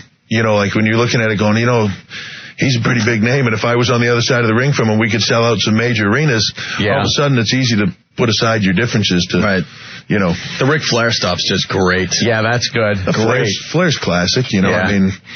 And again, he's another one who's no kid. Yeah, sure. He's not a kid, but at the same time, he's not going out there and wrestling every night. He had the match with Vince, which was great. I think much better than people expected. Oh, the blood factor in that match was fantastic. Yeah, and I think that as long as these guys are seen in limited doses, I don't think Hogan's looking to come back and being a guy that's wrestling on the show every Monday and every Thursday or whatever, and having matches with everybody on the card. He's looking to come in and make big events now and then, pay-per-views and things. I think same as Flair's, and be characters within the story, but wrestle on a limited basis and be the Babe Ruth, but come out every now and then in the 9th inning and crack a homer, Yeah. What's Goldberg's problem? There's like a list, isn't there, I guess? Yeah, but what is his problem, man? He has so much heat with the WCW, you would think he would enjoy the spotlight. I hear it's about money and that he has a really good contract. And from what I hear is I don't think that Bill was ever like a huge fan of the business. And I don't think that, like for me, I was a fan growing up and that's what I wanted to do. And if I won $100 million in lottery tomorrow, I'd still do this. I'd probably be a lot harder to get along with, but I'd still do it, but I don't think that he would, you know what I mean? I think for him it's, he's got some money right now still being paid off from his old contract. He's going to sit back and make that. And, if he comes back to wrestling, it'll be because he wants some more money. And that's probably the only reason. I don't think he has any passion for the business, and I don't think it really matters to him. Right. Yeah, the guy was there. He was making a lot of money, made a big name for himself. But didn't he want to be into football or something like that? Well, he was a football player, and that didn't work out. It didn't work out for him, and then he got into wrestling. And they moved him along super fast, but he was limited ability. I don't think it's telling stories about him to say that, he just had 2-3 minute matches with guys on TV and just squashed them. And that's not really what we do. And, anytime he had to have a longer match with somebody, it was questionable. So, how much money he could make in the long term if he actually had to be paid by putting people in seats. Yeah. I don't know if he would make any money, That would need to be seen. Yeah, I don't think we'll be seeing him anytime. I don't think so. But, again, he's still a big name. So if the opportunity came that he wanted to come in, I'm sure there would probably be some interest there if he played his cards right and, wasn't looking for the moon, that they would be willing to take a chance with it. Just hire Vin Diesel and say it's him. Yeah, right. Could do that. Kind of looks like him. Let's go to the phones and talk to Triple H here. Adam, what's going on? Hey, what's up, guys? We got Triple H, man. Triple H, you're a god. One quick question. Worship me, man.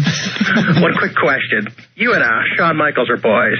How many chicks did you guys ball back in the day? Because I can only imagine. Like, you mean together or? Either or. Tag team. Like, I would imagine there had to be like a billion. Cause, I had a pretty good run, Back in the day, 3 or 4 I got in the business. I was a young man and, was living the life, on the road and, You're pretty famous from TV and all that stuff. It doesn't suck. Yeah. Speaking of which, are you talking to Chyna these days? No. She went, wow. She went nuts. Joni. Chyna, whatever. Yeah. She was bad-mouthing you pretty good there. Yeah, I've got nothing bad to say about her. And, of course, probably because she hates me. That's why she has the other bad things to say. But, I don't know, it's in my past now, and, I've moved on from there, and hopefully she has, and I wish her the best. I hope her movie career works out, and I hope she makes millions of dollars, and she gets everything she wants out of it. I've got nothing bad to say about it, and, I think she was just bitter, and understandably so, and she went and did her thing, and that's cool.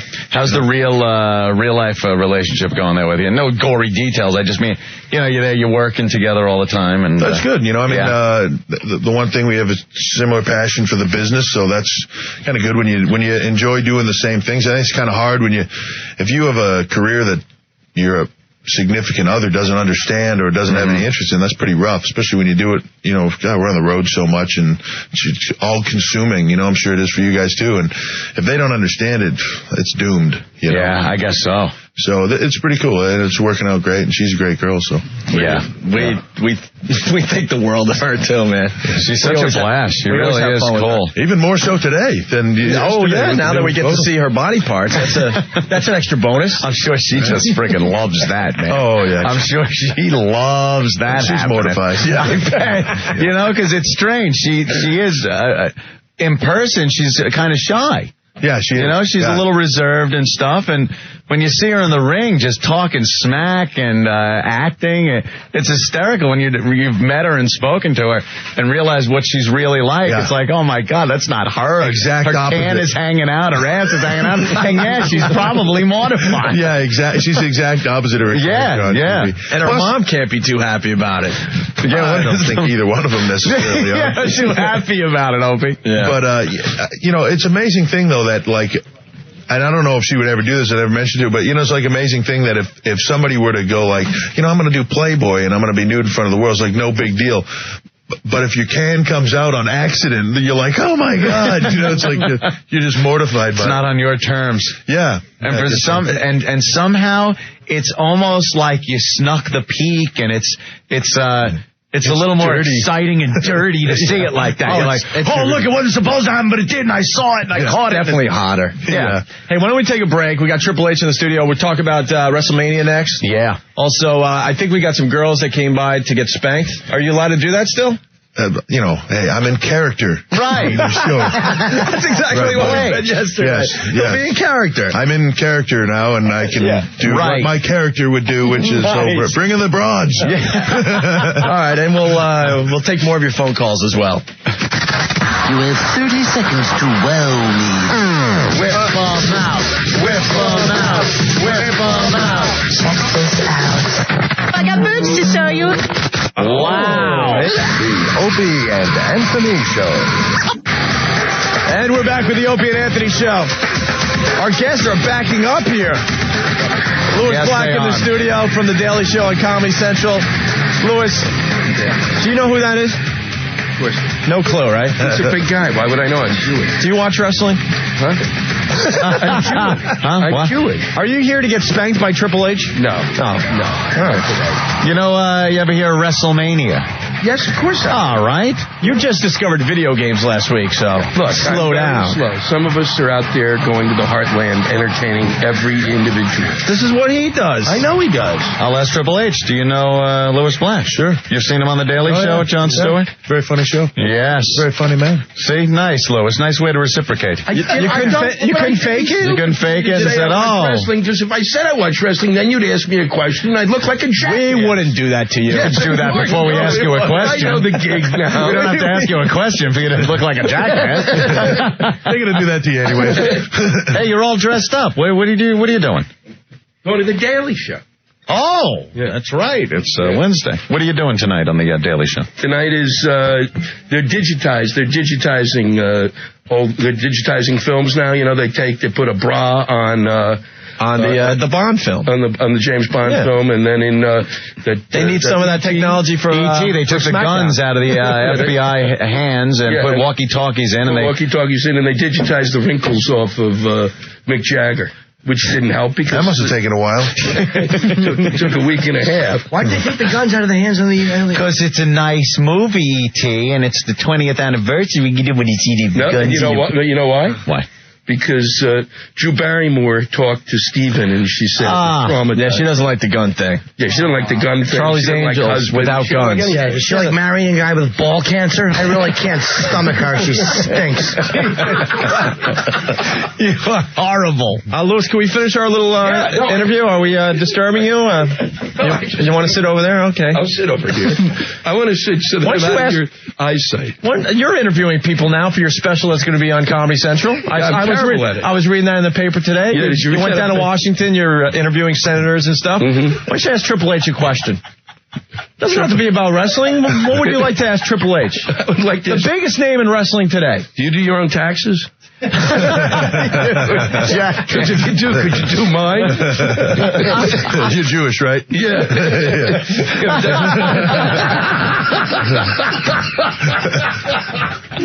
No kidding. I don't think he worries about that there, Louis. No, you got somebody who does that, right? Yeah. I got a good firm. Good. Yeah. Louis, we brought girls in for Triple H to spank. This I gotta say. We've never done that for you, have we? No, you haven't. That's why I snuck in today. Hey, there have been a couple of instances where he has had some very attractive girls all over him. Yep. Left with them, I believe, to go to dinner or something. No, it sounded good on paper. Yeah. No, they wanted to very be hot girls. 3 in the morning. Yeah. Which is a really great time. And you said no. I didn't say These strippers, they were strippers, weren't they? Yes. And they wanted to go with Louis 3 in the morning and leave and do. What do strippers do at 3 in the morning? They They have sex, and you turned it down. You guys are just incredible. Why would you say no to that? Look, you guys are You don't drive a milk truck. You're a comic. Why wouldn't you meet them at 3 in the morning? I wouldn't meet them at 3 in the morning because I was going to what was it called? What was it? It was run by, the whole thing was scammy from the beginning, okay? What, do you think you're going to wake up in a bathtub full of ice with your kidney missing and a note? Get to the hospital. The whole thing was a little odd. Yeah? You know, it was in a room that like a nightclub I've never heard of, sponsored by a group of people who have a website that I can't find, and you know, and they all seem to be, you know, they were all interested, and they would have really crushed my schwanz. You know what I mean? So? Well, yeah, they got to start slow. Isn't that the idea? I would think so. I think Lewis would like to start a little slower. Yeah. One girl at 11 o'clock at night. One girl from Tiny. You could work your way up from Tiny Town. Yeah, then work your way up till 3 strippers at 3 in the morning. Really? That was too much, and I had 3 shows that night. All right, it's not about you though. We're talking to Triple H. Okay, I'm serious. I'm backing off. I don't know. It just sounds like a lame excuse to me. Yeah, just a tad. I know. You gotta. You come in here and don't agree with these two schmucks. Have you been in here before? Because if you start to be nice to them, then the next time you're in, they go, here he is. Here he comes. Lewis, the difference? Yeah. Look at you and look at him. Yeah. Well, would we ever do that to him? We are never going to say anything bad about Triple H. But, you know, like I came in here with the hopes I was going to have a room full of naked women. I got an old Jewish comedian in here. Oh, God. How old are you? Huh? I'm not old. He got arrested for our show, too, once. So really? Him and Jim Norton got arrested on the Voyeur bus, that see-through bus full of naked broads we drove down to the mayor's well, we had it stocked with teens was the problem. Naked girls driving down Broadway. Did you get any that day? No, because they took us in. In jail he did. What was his name? He spent 28 hours in jail for our show. 28 hours in jail. We're lucky. I'm glad we didn't get anything that day. Forcible entry. All right. It was like a bad scene out of Oz. Yeah. We could have used you that day. I can tell you that. Because Norton is sitting there asking the guy, the guy down the head of the police department down there, Norton, saying, you know, how can Lewis and I protect each other? And the cop looked at him and said, what are you, delusional? There's not even a chance. We needed you. All right, let's go back to the phone. He'd have been taking advantage of you. Jimmy, what's going on? Hey, guys, what's up? All right, we're talking to Triple H when Lewis isn't interrupting. Yeah. Hey, game. Yeah. Hey, what's up with your dog on Monday? What's up with my dog? What do you mean? Yeah, got ran over by that limo. Yeah, I know it. He got a broken leg. It's all right. I pulled him out of the axle. He was just fine. She was just fine. Yeah. Norton rules. Thank you, sir. That's all you want to ask? Rules. Hey, guys. Yeah. The bastard got us. Hey, Rick, listeners play little games like that. Why don't we get him back? Turn the radio off. Yeah, okay, click. Why don't we bring the chick in? Or the lovely lady? Yes. Thanks, sweetie. It wouldn't be a Triple H appearance without some girl getting spanked by Triple H. Yes. What else do we need to talk about WrestleMania? I mean, it sounds like it's going to be a great one. It's the biggest pay-per-view of all time. Yeah, it's WrestleMania Toronto. It's this Sunday, and you know, again, what is that tool Mule Juice McQuaid doing? What is he doing this time? That Mule Juice McQuaid, Moon Juice Jericho, Moon Jizz McQueen, whatever the hell he was calling himself, Chris Jericho.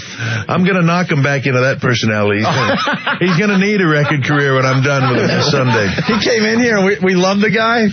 He wouldn't get out of that character. He would not leave. It was when he was touring with his band. Yeah. What was his band called? Moose Juice or something. No, that was him. Fozzy. Oh, Fozzy. So he's touring around and he's not getting out of goddamn character. And we're like, dude, come on. Chris, hello, Chris. Hey. No, I'm Mule Man Juice McQuaid or Moon Goose McQueen. Hey, when you've got a lucrative career touring small, 200-seat nightclubs around the country, you're serious about what you do and won't break character. I guess that's it. I don't know. Yeah, this seemed a little odd. We wanted to talk to Chris Jericho, and he wasn't there. Yeah. Wow, this guy. Listen to this guy. Ryan, what's up? Hey, Al. You're on with Triple H. Go ahead. I just want to know what it was like to carry Chris Jericho through, like, that Iron Man match you guys had. Well, all right. Well, you're a little confused. I never had an Iron Man match. I'm sorry, two out of three falls. No, I didn't have that with him either. But I did have a last man standing match, if that's what I was so close. You were close. It's early, you know. But, it was a hell of a match. We had a hell of a war, and I look forward to doing it again with him this Sunday. I'm going to, beat his ass and take the title. We stopped him from wearing that stupid thing on top of his head. Remember when he was wearing the Pebbles thing? Pebbles Flintstone thing on the top of his head? He came in one time when we said, that hair thing, every time you hit the ring, it looks like a splurt coming out of a big man junk. It looks like a splurt of spunk. We called it a spunk fountain. A jizz fountain. There was a point in time where he thought like that hairdo was cool and the big furry mutton chops on the side were cool and stuff, and he thought that was the gig, but I think he didn't realize that people were just laughing at him. Laughing. He'd walk out with that hair and everyone just start laughing. Yeah, look at this Nimrod. Yeah. He's got the fountain on his head. Yeah. Hey, Mike, what's going on? What's up, O&A? What's up, Game? How you guys doing? All right. What's going on? Louis, you also rule too over there. Norton, you are the best. Thank you. Game, I'm looking forward to hopefully seeing you at the CAA come a couple weeks down the line. Question: what happened with the knee, man? How's the knee after Jericho clipped you with the sledge? So far, it's so good. You know what I mean? It's 10 months ago I tore it, so it was a pretty serious injury, and I came back from something they said I couldn't come back from, and Jericho tried to take advantage of it, and it looked a little too eerie for me. I thought it might be. It's a little bit sore, a little bit worse than it was, but I'll be fine. I'll be at WrestleMania, no worries. There you go. That injury sounded horrific. Yeah, let's tell Louis. Described. Yeah. Do you know what happened to this guy for real? Yeah. His quad muscle from the knee up, or but right above my knee where your quad attaches was like one of the biggest muscles in your body, and it just tore right from the insertion, and just rolled up my thigh. The whole muscle rolled all the way up his thigh. And I wrestled another 4 minutes or so, 6 minutes or something like that with it up there, and then went through about 10 months of rehab to come back, and it was tough. That's worse than like when one of your yams from your yam bag slips up for a second. You go, oh, hey. For a second, you think you've only got one, and then you go, no. It's like, hey, get down there. Get back down there. That little tap. Where the hell are you going? Yeah. Right. Where are you going? You freak out for a second because if it goes any higher, you might lose it. Right. You don't want that thing venturing around and playing with other organs inside your body. And you Stay know what? down. I'm very distracted because we got 3 really good-looking ladies in the studio. I'll say. Beautiful. You're right. Yeah. Candy, you might remember her from the 90 contest. Just a tad there, Triple H. Watch your eyes, guys. Wow. Can you give her the pedigree so we can watch her boob fall out? Yeah. That seems to work. You have to give it to her. I just get a hooker for it. Hook her for it. Just till it comes out. Yeah. Now, I think these girls are here to get spanked by Triple H. Yeah, and Triple H is going to be in character during this whole thing. Yeah, let me get into character, guys. Yeah, all right. Okay. There he goes. Now he's in character. All right, I'm in character now. Why don't we have the girls... Everybody get naked. Why don't we have the girls step up to... Not you. To Louis. Lewis's mic Don't there. worry. Yeah. All right. Yeah, baby. Candy. Back. You're back. Are you a big wrestling fan? Of course. Yeah? Yeah. You want to ask Triple H a question? Who's your favorite? Feeling better? I feel great right now, yeah. Who's your favorite? I'd have to say Undertaker. Uh-oh. What is that? What the hell is that? We got Triple H right here. You say Undertaker? She's looking to get spanked on it. Yeah, I wouldn't say that before you're going to go over his knee. Hey, Triple H, open hand. Yeah. Get the fist going. Yeah. Well, I say Candy disrobes. Let's get it on. Yeah. All right, somebody needs to be naked. How much do I have to take off? As much as you girls want to, and being completely I naked. didn't think I was going to get naked. You don't have to get naked. What's up? You got to take the jeans down, right? I'm wearing a skirt. What's up, baby? Can you pull the skirt up? What up? See, this is always the part. Yeah, we might have to pass on you. Makes you feel bad. Well, the arguing, manipulating to get the naked part is it never ends. It's been that way since you first hit puberty. You came in knowing you were getting naked. Just do it. We don't want to pitter patter around with it. Are you talking to Louis Black now or the girl? Trying to get Louis to keep his clothes on. No, the shame makes it hot. Does it, the begging and the pleading? I don't want to. I'm almost thinking about switching seats just so I don't have to look at Louis while the girls get naked. It's going to ruin the whole experience for me. No offense. None taken. I don't want to get my ass kicked. Don't take it to say crap, man. Lisa, what's up? Louis will talk all bad when you're completely out of the building, Hunter. Yeah, right. He will just... He'll start talking, what the hell was that? Yeah, he's like that. Stupid wrestler. You can't trust him. You can't trust him. Yeah, he's shifty. He's shifty. He's shifty. They all are, and God damn it. You're a little shifty, Lord. I'm really shifty. It's the last time I badmouthed a wrestler. Are you all insane? Good God. You know, if it was a senator, then I would do it. Yeah, don't worry. Let's get a grip. All right. No, he's never badmouthed a wrestler. And I'm certainly not going to badmouth you. Not now. No, certainly not anybody who, you rip a quad and then you're still fighting for 6 minutes. That was like a bruise to him. The bruise, that means he could just take me with his pinky. Well, let's not be too... Remember when you actually had a hangnail, Lewis, yet you completed doing Back in Black on The Daily Show? Like a trooper, man. He was in pain and agony, but you just kept going. Yeah, and you're that kind of guy. I once did it without makeup. Did you? And you once did it with your shirt off. We do remember that one. Keeping it on today. Yeah, the difference between when you do stuff with your shirt off and Triple H, my girlfriend doesn't moan when your shirt's off. Could you keep your shirt on, Triple H? Yeah. The moaning at home. I'm like, all right, Sam, relax. I guarantee he takes his shirt off, there'll be a lot of groaning in this room. All right. Whatever he says. It's all good. Is Candy ready or what? Okay, I'll pull my skirt up. Yes. All right. Oh, yeah. Well, it's got to be on bare ass. Hey, Candy, he's a big star. He doesn't He's need a this huge crap. star. Are any of the other girls going to get a little more naked than that? What do you think? I'm wearing fishnets. Girls? Like a little bit? Oh, you're going to wow those? Those are beautiful. It is Wednesday, Opie. All right. All right, we got to get through Candy first. If she shows those, will you play with them?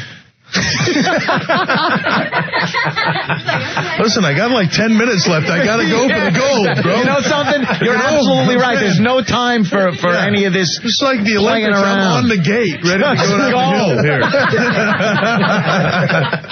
Yeah. All right. If you would lift your skirt then and get over Triple H's knee. Oh, wow. She's wearing fishnets. What a dumper. Wow. I like big butts and I cannot lie. That is great. Wow. All right, Candy. What do you want me to do? Whatever Triple H wants. There's really not much nudity here is the problem. Yeah. I know. Wasn't that kind of the... Yeah. Well, how about... I don't really feel that the spanking... I should be the one doing the spanking in this situation. Mark Carano, who's the WWF publicist over here, who absolutely on the way here refused to get involved in this. Oh, really? Look at him. He's live on the air, has to do what I tell him to do because he works with us. So come on over here, Mark, for a second. Triple H, that girl will get topless in the background. Oh, wow. Yeah, we're going to get to them in a second. Well, all right, come here and bend over here. Can I spank her, honey, with my face? Now, Mark's going to do the spanking. Hold on, I'll get the mic close. Yeah. Mark. Here goes Mark. Do your business, Mark. Go ahead. Get in here. Get in here for us. There you go. There goes. Before I smack you. Yeah. There goes Mark. Here it is. Ooh. How was that? That's pretty hard. Are you Little harder? Give it to her. Give it to her. Little harder. Oh, yeah. All right, what do you need? One more? Yeah. Say, Mark, I've been a bad girl. You have to spank me. Mark, I've been a very bad girl. You have to spank me. Did Mark just moan? I think he just got one. Yeah.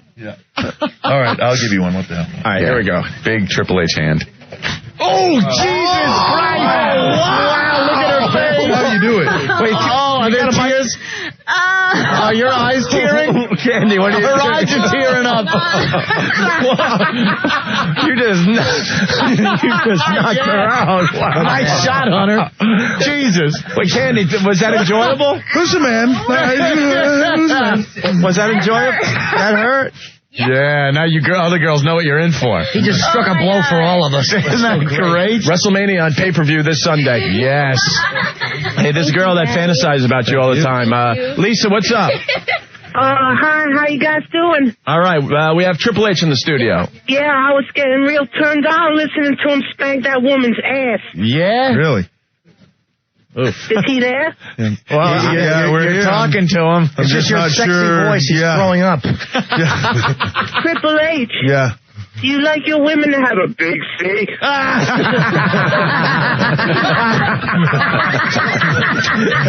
Oh, that's tremendous. Isn't that great? What an ass. Lewis, take over.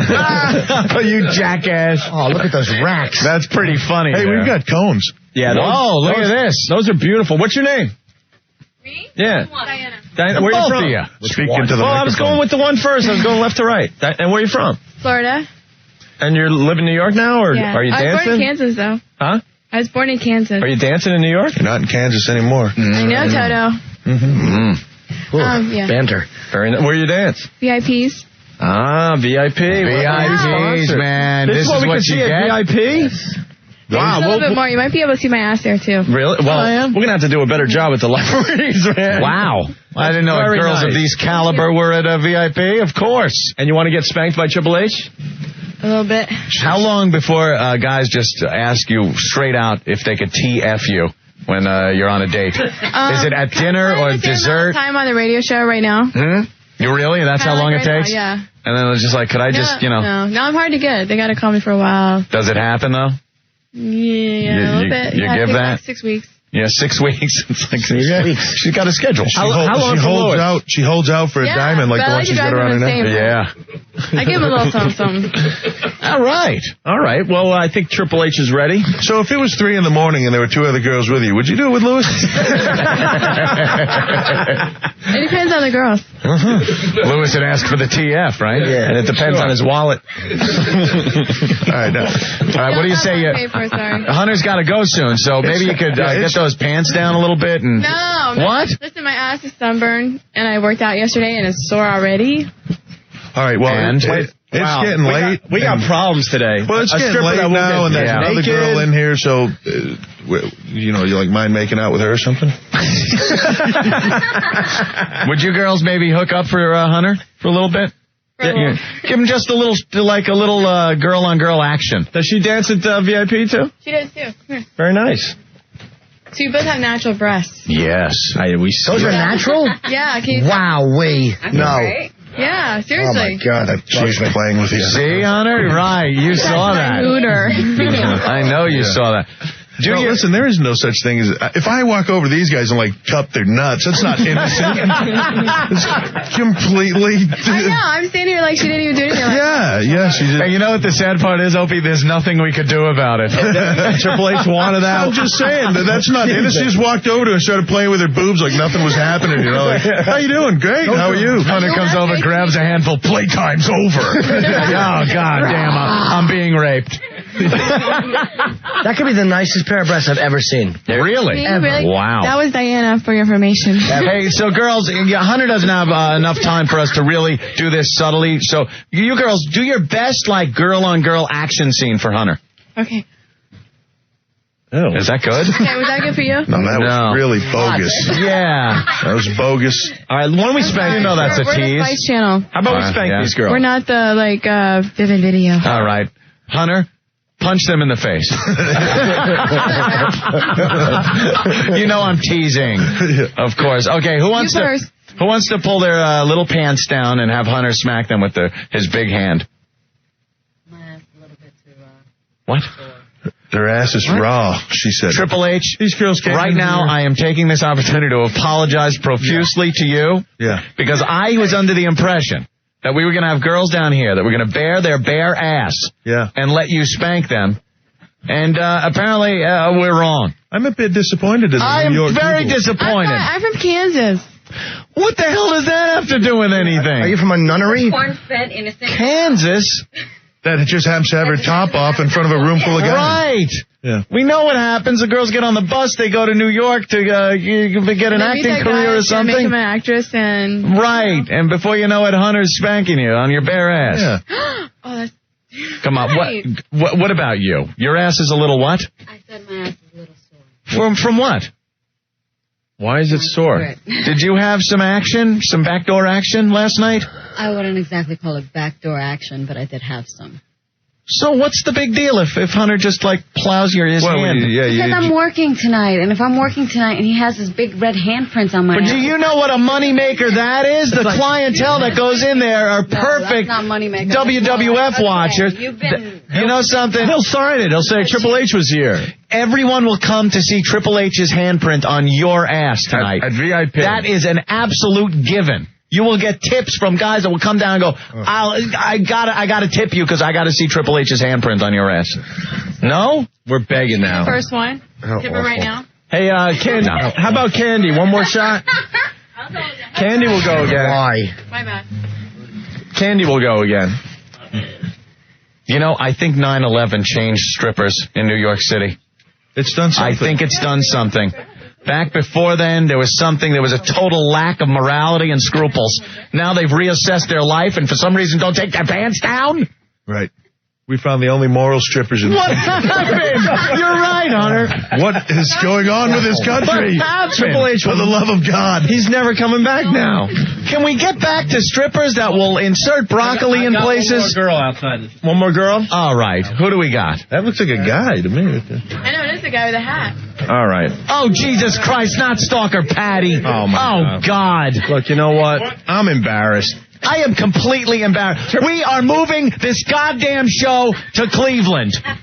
Lewis just sat up straight. I'm sick of these friggin' bitches from New York, Opie. They will not help us out. No more plugs. Bye. That was really wrong. Excuse me. What's the matter? What's the matter, Lewis Black? Take the mic. We don't need to talk to Stalker Patty. That was just wrong. What? What was wrong? What? That was what Rick is bringing her in? Why not? Here, what do you mean, why? I got to explain this to you? What? Have you lost your grip? You've been in this room so long that you don't understand why that's wrong? Can you imagine seeing her with her pants down and him spanking her?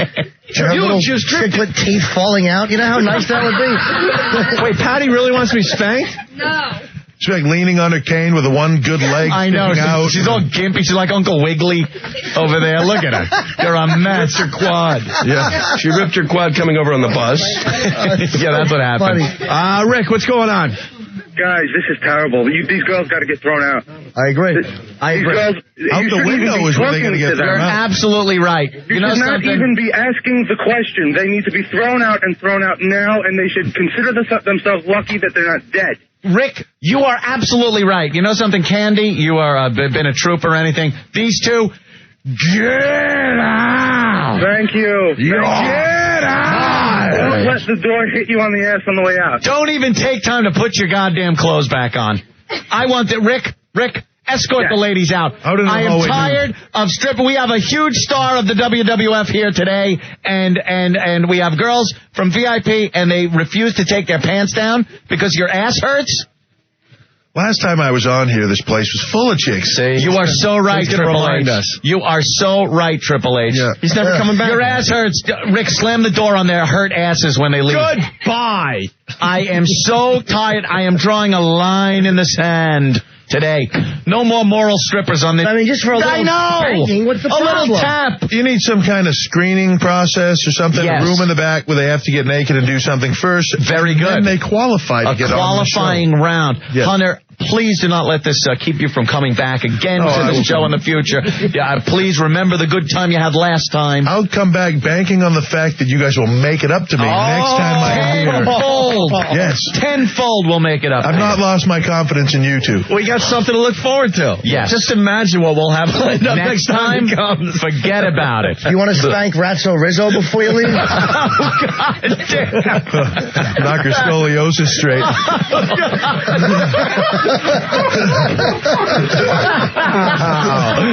Oh, wow. Awful. Big V, what's going on? What's up, guys? How we doing? Hey.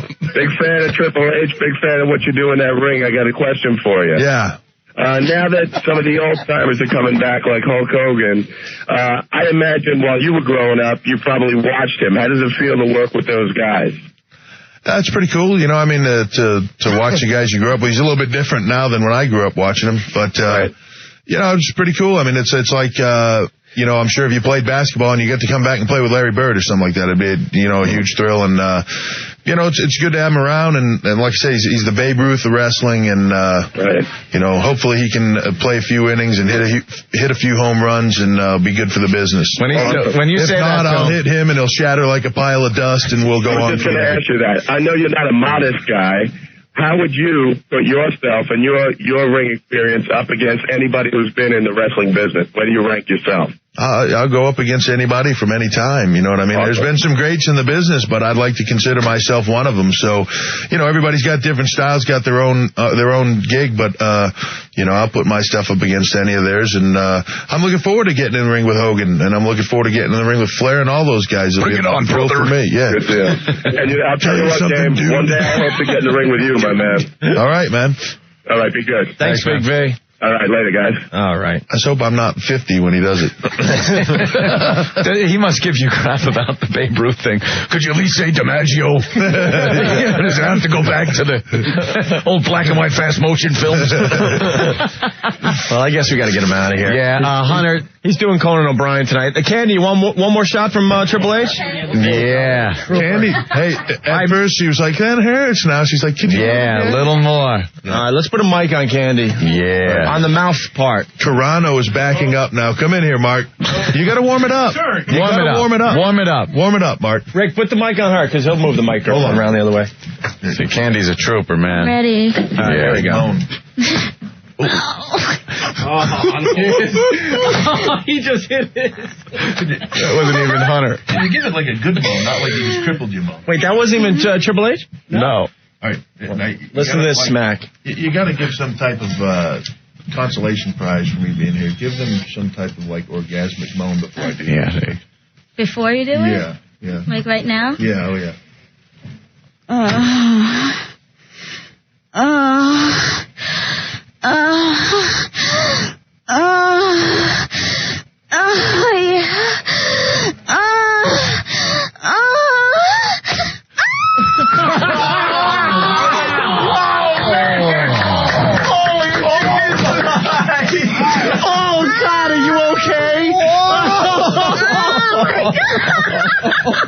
I like the best part was her face hitting the microphone. She lurched forward about 2 feet. You see that ass come apart? Do it for me. Oh my God. See, this show's not so bad. Oh my God. Wow. What do you think, Candy?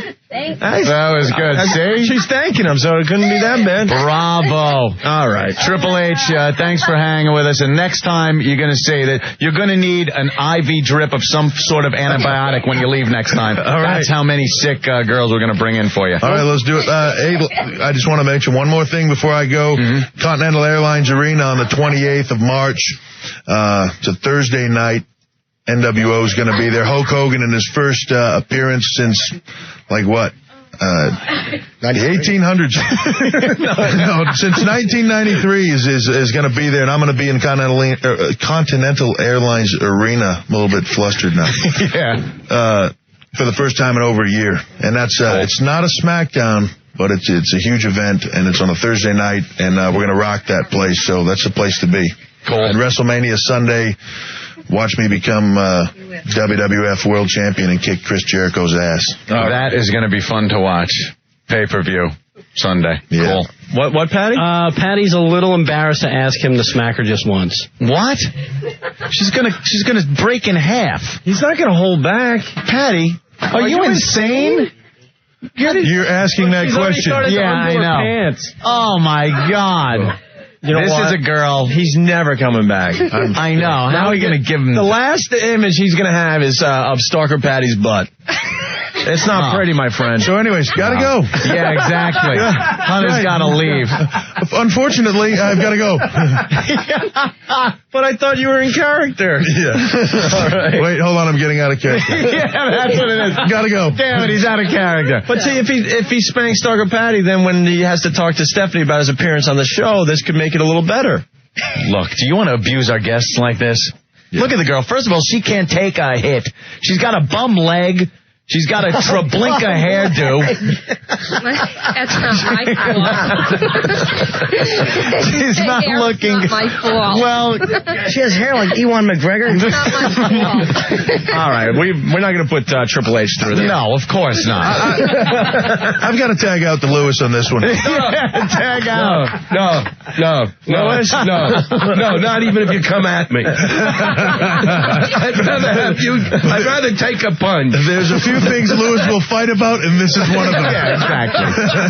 Patty, you're going to have to be satisfied with a picture or something, because it ain't happening. Lewis is making a shiv out of some plastic over there that he learned it while he was in prison. If he has to stab me if I try to force him to do this. God, you're funny, man. All right, Triple H. We're all going to watch WrestleMania on pay-per-view this Sunday. Right. Yeah. Have fun at Conan and come see us soon, all right? Thanks, guys. There he See is. you next time. Triple H. Howard. By Opie and Anthony. Serving New Jersey, Connecticut, Long Island. This is 102.7 WNEW, New York. Opie and Anthony. 102.7 WNEW.